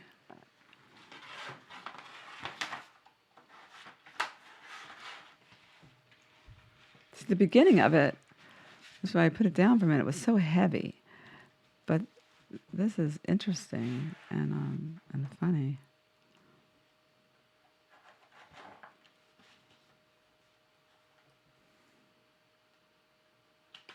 I wonder how it would have differed had it been completed.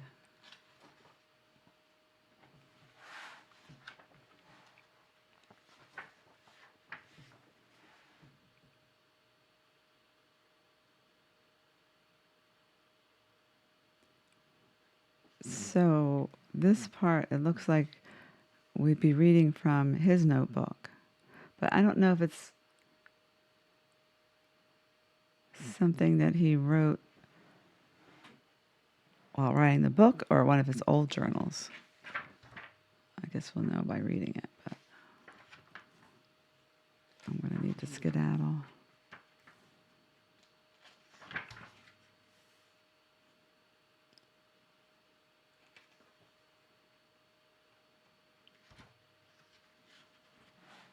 So the rest of the book is reading those little excerpts.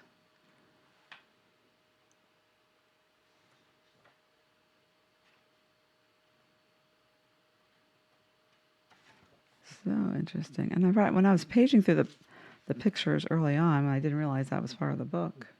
We probably missed some stuff, but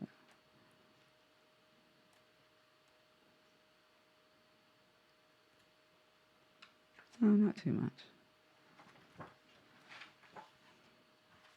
Anywho, anyone who has stopped by, we have been reading from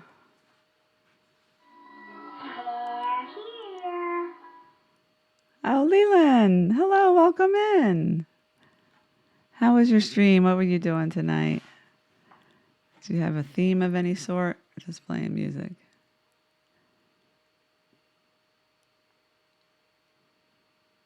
Some strange Leland Echo music and Loopy Crew have just invaded your space.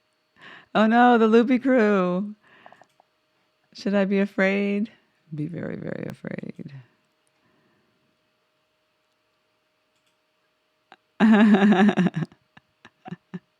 I love it. Welcome in. Thanks for coming here. We're doing No Music Friday today. We're going to be wrapping up soon. Reading from The Beautiful Ones. It's Prince's biography that he was in the process of writing when he left us. He had hired a writer to help him, and they were just kind of getting started.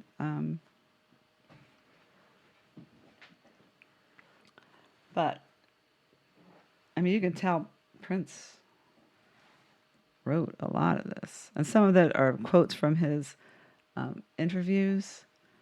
The very beginning of the book was the author, not the author, the writer, and how he came to be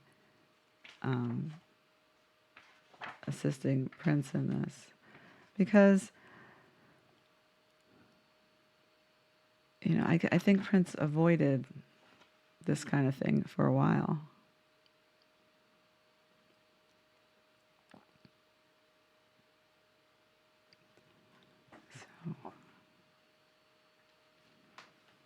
Well, I hope everybody is doing well. Like I said, we're doing, and it's got some interesting stuff in here. It's got pictures and it's got his written out lyrics and other like notebook entries.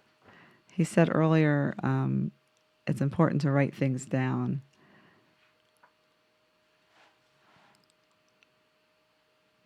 Hello. Okay, well, you have a good day. Thank you for bringing your folks here. Everybody who came along on the raid, I appreciate you coming along on the raid always. It means a lot to both the target, me, and the streamer to be able to bring folks along. So I appreciate you. Know that we are very lurk friendly here. I never even have the list up. And that's for any type of stream I'm doing. So whether it's a music or a non-music stream or a hybrid. I don't have the list up, so you can feel free to lurk or come in and out of stream. No one's going to call you out. I'm certainly not going to call you out because I don't even see you unless you're in chat. So knowing that, though, know that I won't know that you've been here unless you come into chat. So, which is fine. But if I greet you later, like you've never been here, that's why. And I'm not ignoring you. I'm honoring the lurk. Big believer in honoring the lurk.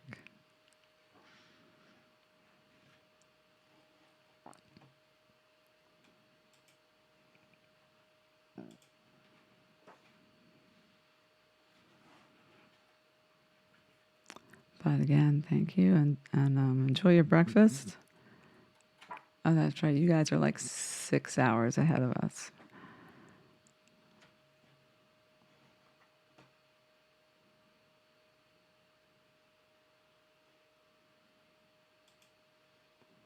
So, and I'm on a stream streak.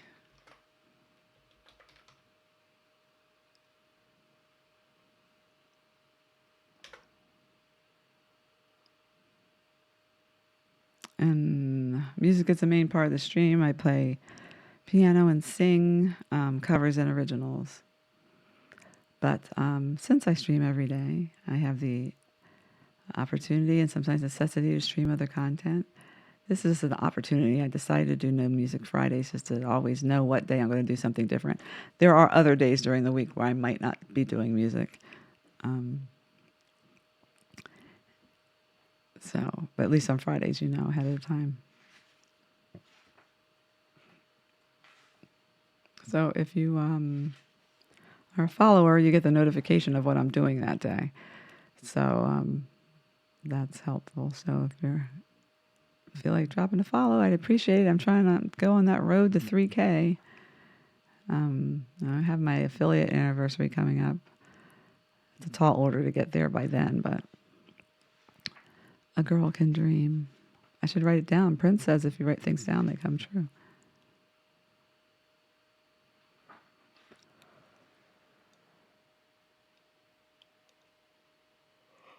Excuse me. Yes, I'm a little sleepy. I will be back tomorrow, likely doing music, but I don't know. Perhaps not. And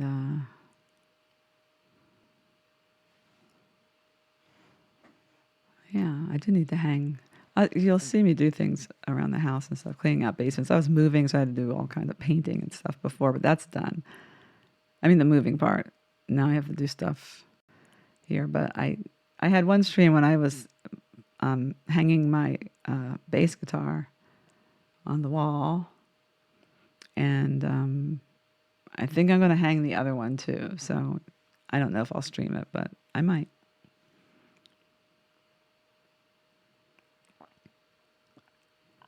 So.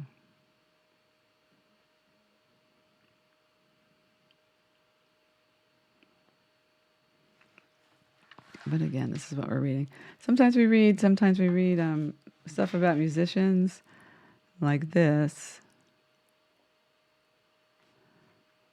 Sometimes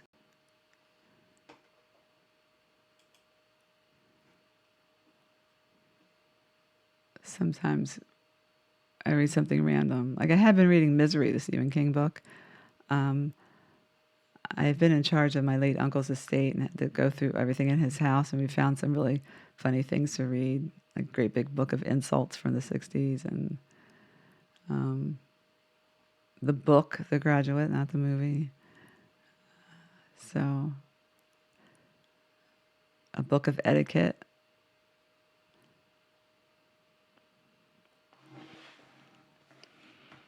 I do have some of my own creative writing. We've read that a little bit sometimes.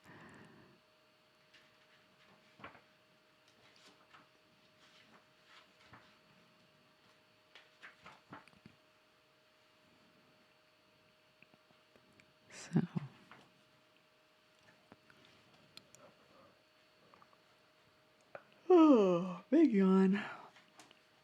Me yawning like this is, I mean, I'm always exhausted because I don't sleep. Because I'm always streaming late and I have to get up in the morning. But having a good old-fashioned yawn is a little different for me because I think maybe because I'm off coffee now, at least temporarily. So my sleep might be a little bit more, or my fatigue might lead more to sleeping. I don't know. I'm so sleepy I'm not making sense. But there you have it. This is, I'm enjoying this because it's, I hadn't read it. I've had this for a while. This was a gift from my brother-in-law. He gives the best gifts. He gave me Prince sunglasses, but they're not prescription. But I can wear them with contacts or something, or I can just not. Then I just can't see. But he gave me this, and then he gave me those Time magazine articles from 2016, and then it came out with a 10 years later one this year that he gave me. So, and I have another Prince book it's more photos though, that was given to me by a friend of mine. So people know my interests. And then I have it's not here, it's in the other room, Prince All the Songs. Well, there's no such thing as all the songs with Prince because he's got this whole vault of music that no one sees, that the estate handles. But I think it's all the publicly released stuff, and it talks about the names of the songs, the personnel on the songs, how it came to be, where it was recorded, who produced it, all that stuff.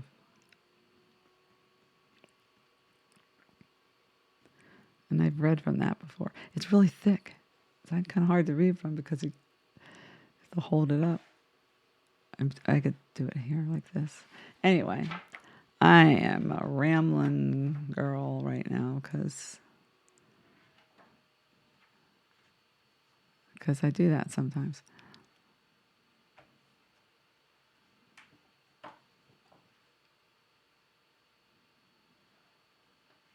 So your assignment is, if you've never heard the song, I should have just played it. People play music on it all the time. I don't know why I'm so hesitant about it. It's because every time I ask everybody how you do that without getting a copyright strike, nobody answers me. Is it a secret? I know they don't always publish them.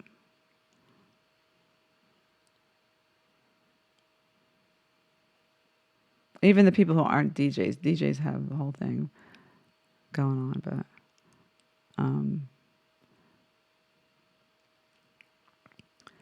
if you've never heard the song "Sweet Thing" by Rufus featuring Shaka Khan,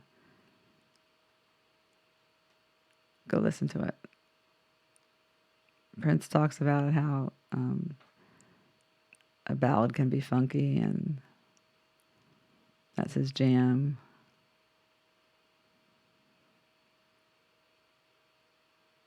Where the intro to "Do Me Baby" was kind of like the first time he heard "Sweet Thing."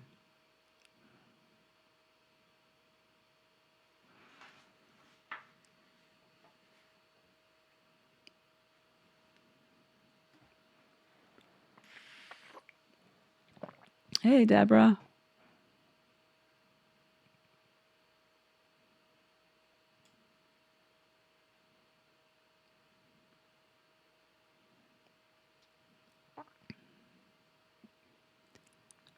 Almost 1 a.m. Fell asleep in my chair, woke up all blurry, off to be here. Ramble on. I hope you got some sleep last night. I did not. Just a couple hours, and looks like I'm on that same track for now. But yeah, I was getting ready to skedaddle soon because of that. But I was saying, I think when I do sleep, if I sleep for like 3 hours, I think I sleep harder than I did before. And I think that might be because of the cutting out coffee.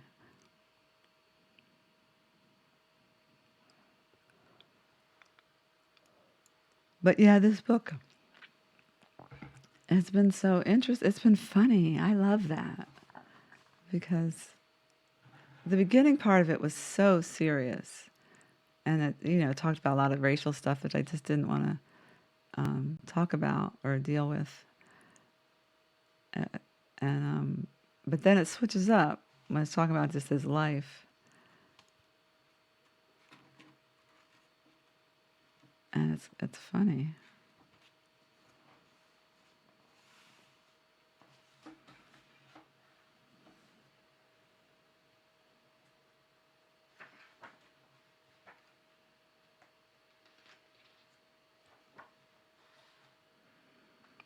So I need to do a Prince night soon. I haven't done one in a while. I don't do it on his birthday because he didn't celebrate birthdays.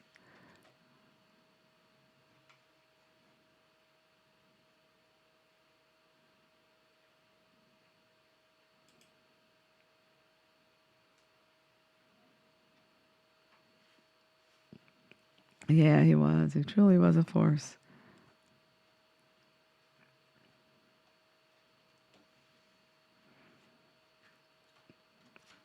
And Prince, he's like the opposite of you, Deborah. He said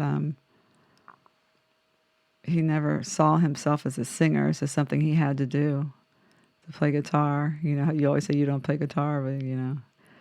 But Prince could be just a singer, even if he didn't write his own songs, even if he didn't play an instrument. He could just be a front man and be amazing. So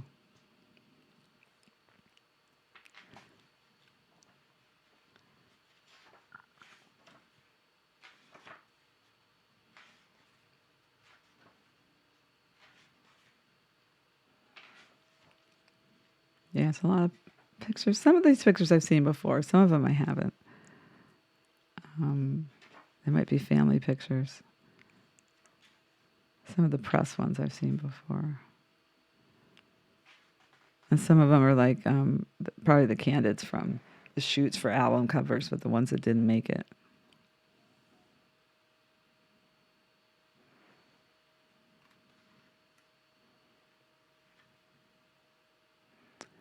Hey, Nick 15665 Bowie?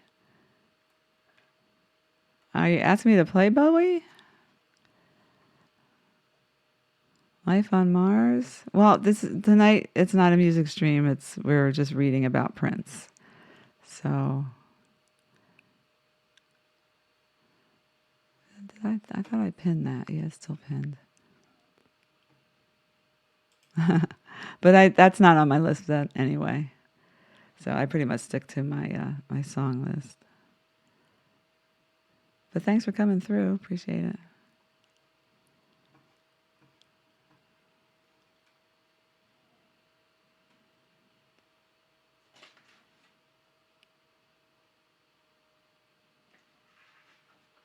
We all do what? Stick to our song list? Not jazz.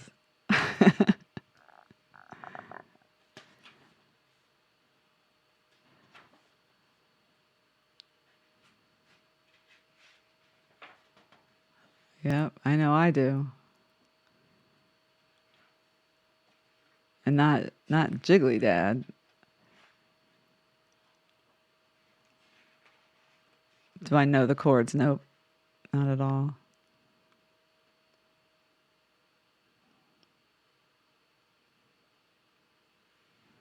Yeah, jazz doesn't. So that's different. Like because you don't have to play and sing a song you don't know. Yeah. So I think it is a little easier if you're doing karaoke singing to just take random requests. Now, Jiggly Dad does it playing piano, but he's very brave.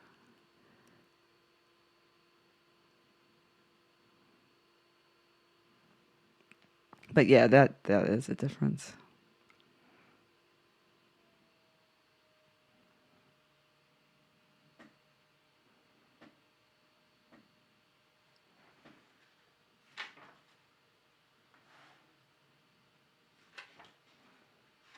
Well, I think that the ability to have a song list that people can choose from is it's a really great function.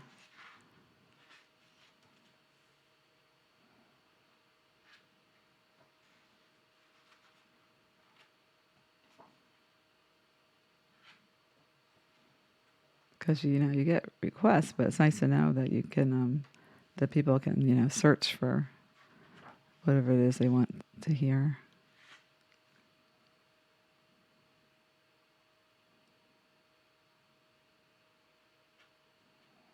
I've been asked to do Grateful Dead. Really? What song? I don't know. I only know a few Grateful Dead songs, but man, I can't seem to get. Um, yeah, I knew what you meant. Yeah, some things are not. No, I can't imagine you doing that. But unless you just made it your own, just a whole stripped down lo-fi is what I call it, acoustic version. The Grateful Dead, in their essence, they were a jam band, so they weren't like overly produced.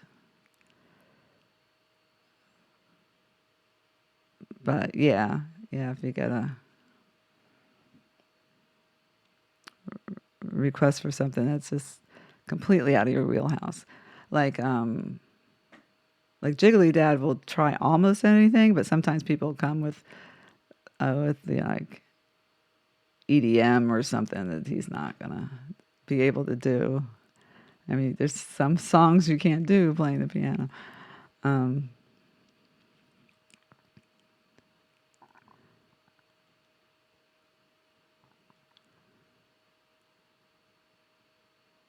yeah. I mean, sometimes we all have a certain amount of a certain size wheelhouse, some bigger than others, but um, sometimes that's, you can find a gem that when you step outside, but there's some things that just don't translate. So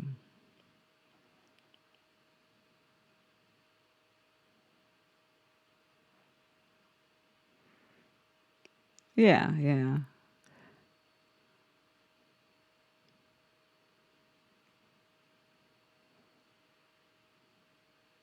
right. It doesn't translate, and then it'll sound so different. But sometimes it's cool to do a different version of things like that on purpose. But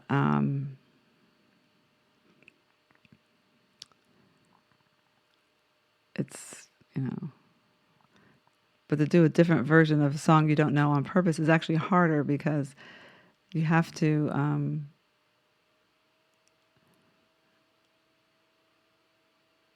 you have to translate really what's or transpose or whatever something from what you know the song is to how you gonna play it the first time you play it.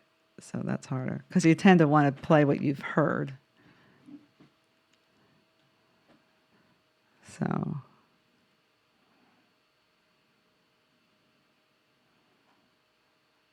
So it's like speaking. It's like learning a language, but you're still in the stage where you have to translate it to your native language. So you understand it, but you have to take that middle step of translating it.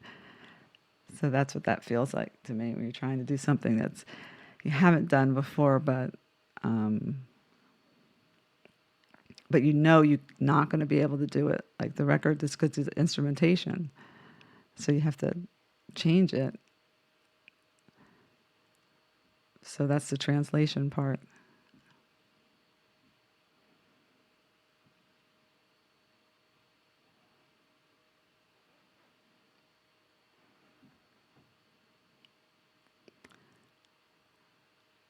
You listen, and you're like, I'm not going to be able to do that. Wait, was it a certain song? Well, the Grateful Dead. I mean, they only had one hit when you think about it, with all that other stuff. But you know, I don't know a lot of their songs. But my brother-in-law is a Deadhead. He he traveled to concerts and all that stuff. Um, but they're kind of like Pink Floyd in that Pink Floyd has, you wouldn't think, but does have songs that you can play stripped down.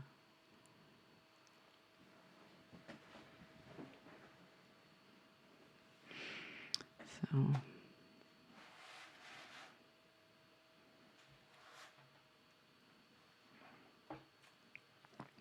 but this was interesting. We'll come back to it another time. There's some things I skipped, and I skipped that whole beginning. But the whole beginning is written in from the perspective of the he wasn't going to be a ghostwriter. Well, he was not going to write the book for Prince. He was just going to assist. So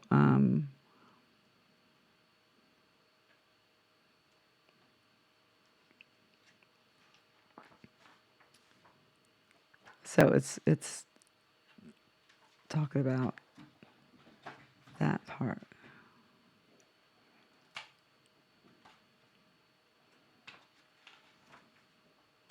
Ripple. Let's see, I don't know it. And you listen to about 3 others. Yeah, Deadhead.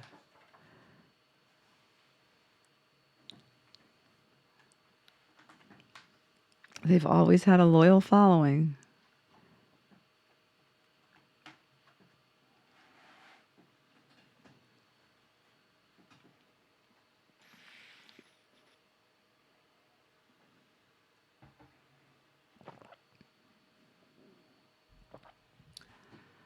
Alrighty.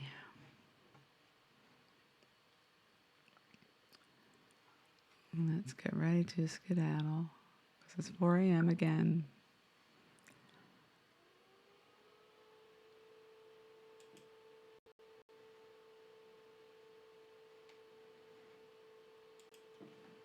Thanks, everybody and anybody, for coming through. Thanks again for the raids from Leon Echo Music and from Gary's Piano. And for all those folks that said hello in the chat or chatted, and also for the lurkers.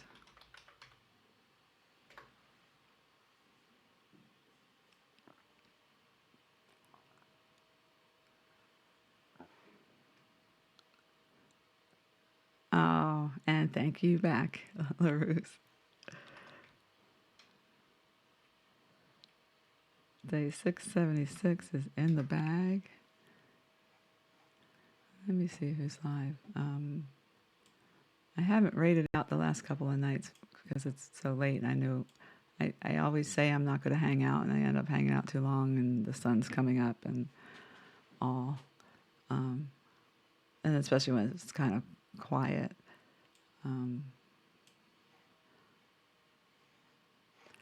But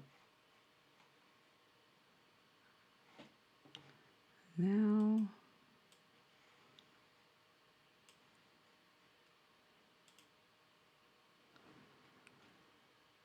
let's see.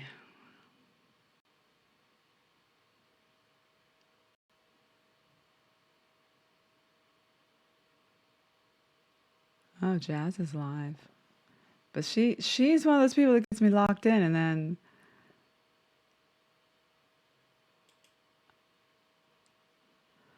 I'm messed up.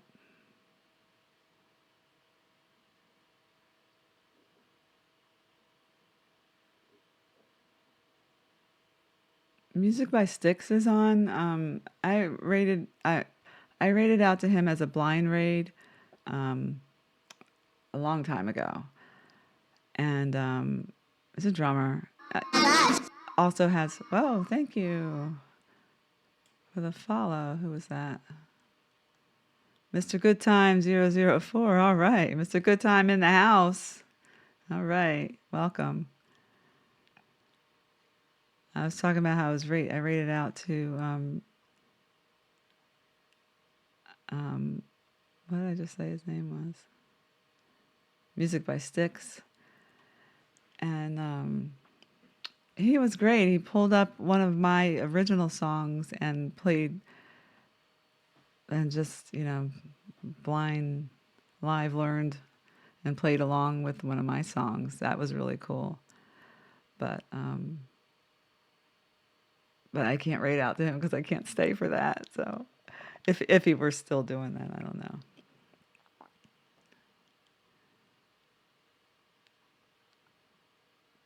So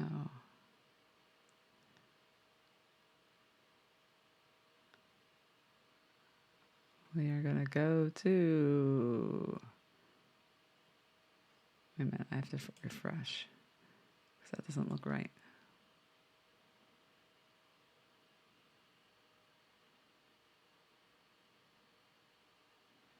Is it wrong to adopt a kid and later have a biological kid? No. Why would it be?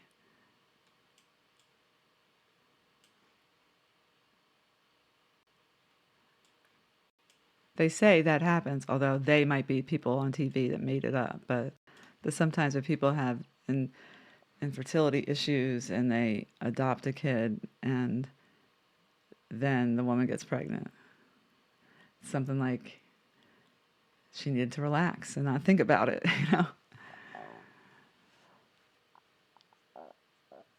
So.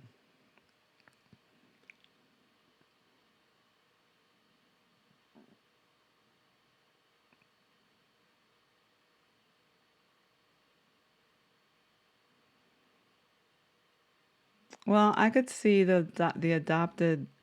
That could happen.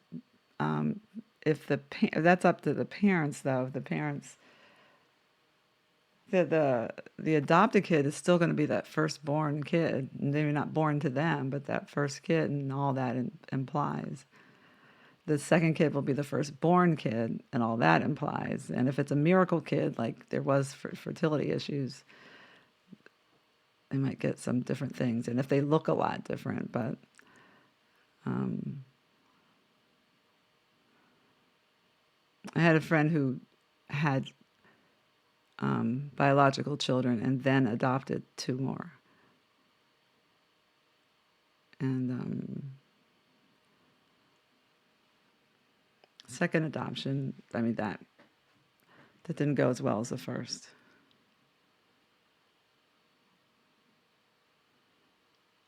The one left standing is the true heir. Okay.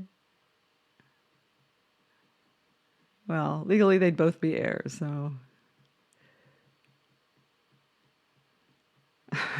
Deborah's like, huh?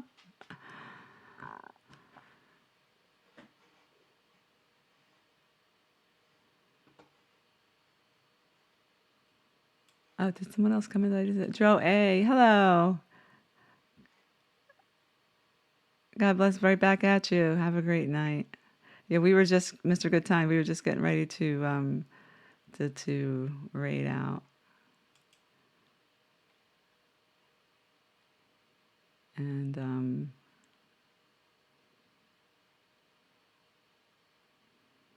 I'm going to go ahead and raid out to Jazz.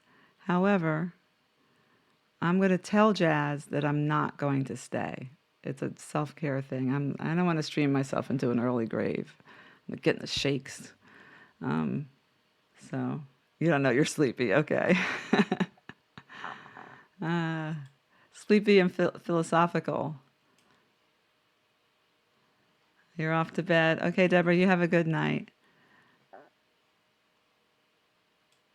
Yeah, everybody, I appreciate you being here. I'm just going to go and do a raid and fade. But if anyone is here, if you could go on the raid, you can raid and fade like I will, if you'd like. This is where we're going.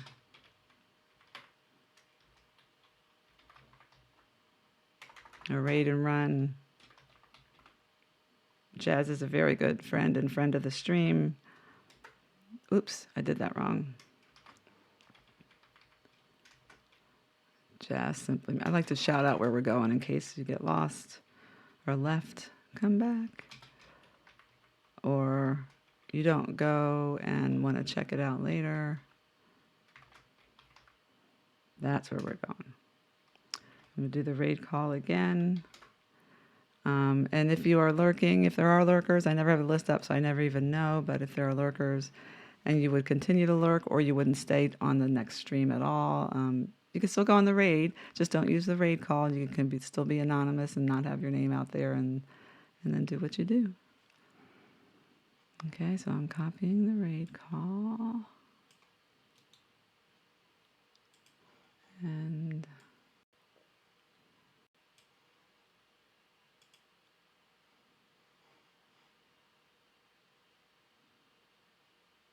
I know, Deborah. I last two streams I didn't raid out at all for that reason. It's hard to raid out and not stay. Even if you're a little lurky, it's hard. So I will raid out this time, but I'm going to try raiding out and not staying. We'll see how that goes. And then otherwise, I think every once in a while, especially when it's a quiet stream and I don't think there's a lot of people here, I pretty much never look and see how many, but if it's, I don't even want to know, but if it's kind of quiet, I may not raid out sometimes. Good luck. Deborah, it's going to be hard. Let's see if I can do it. We'll see. I have to be rude. See, that's what I don't want. It's not rude. She'll understand. She'll understand, but she'll still keep talking to me. You know how Jazz is. If anybody doesn't know Jazz, just go on the raid and you'll see her and you'll know what we're talking about. She's great. But and drop a follow. Exactly right. Exactly. I'm gonna give it a shot. All right. So start the raid sequence.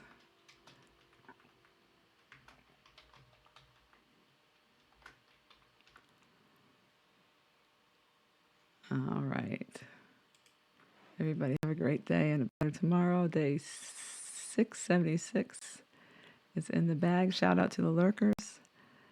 And let's go.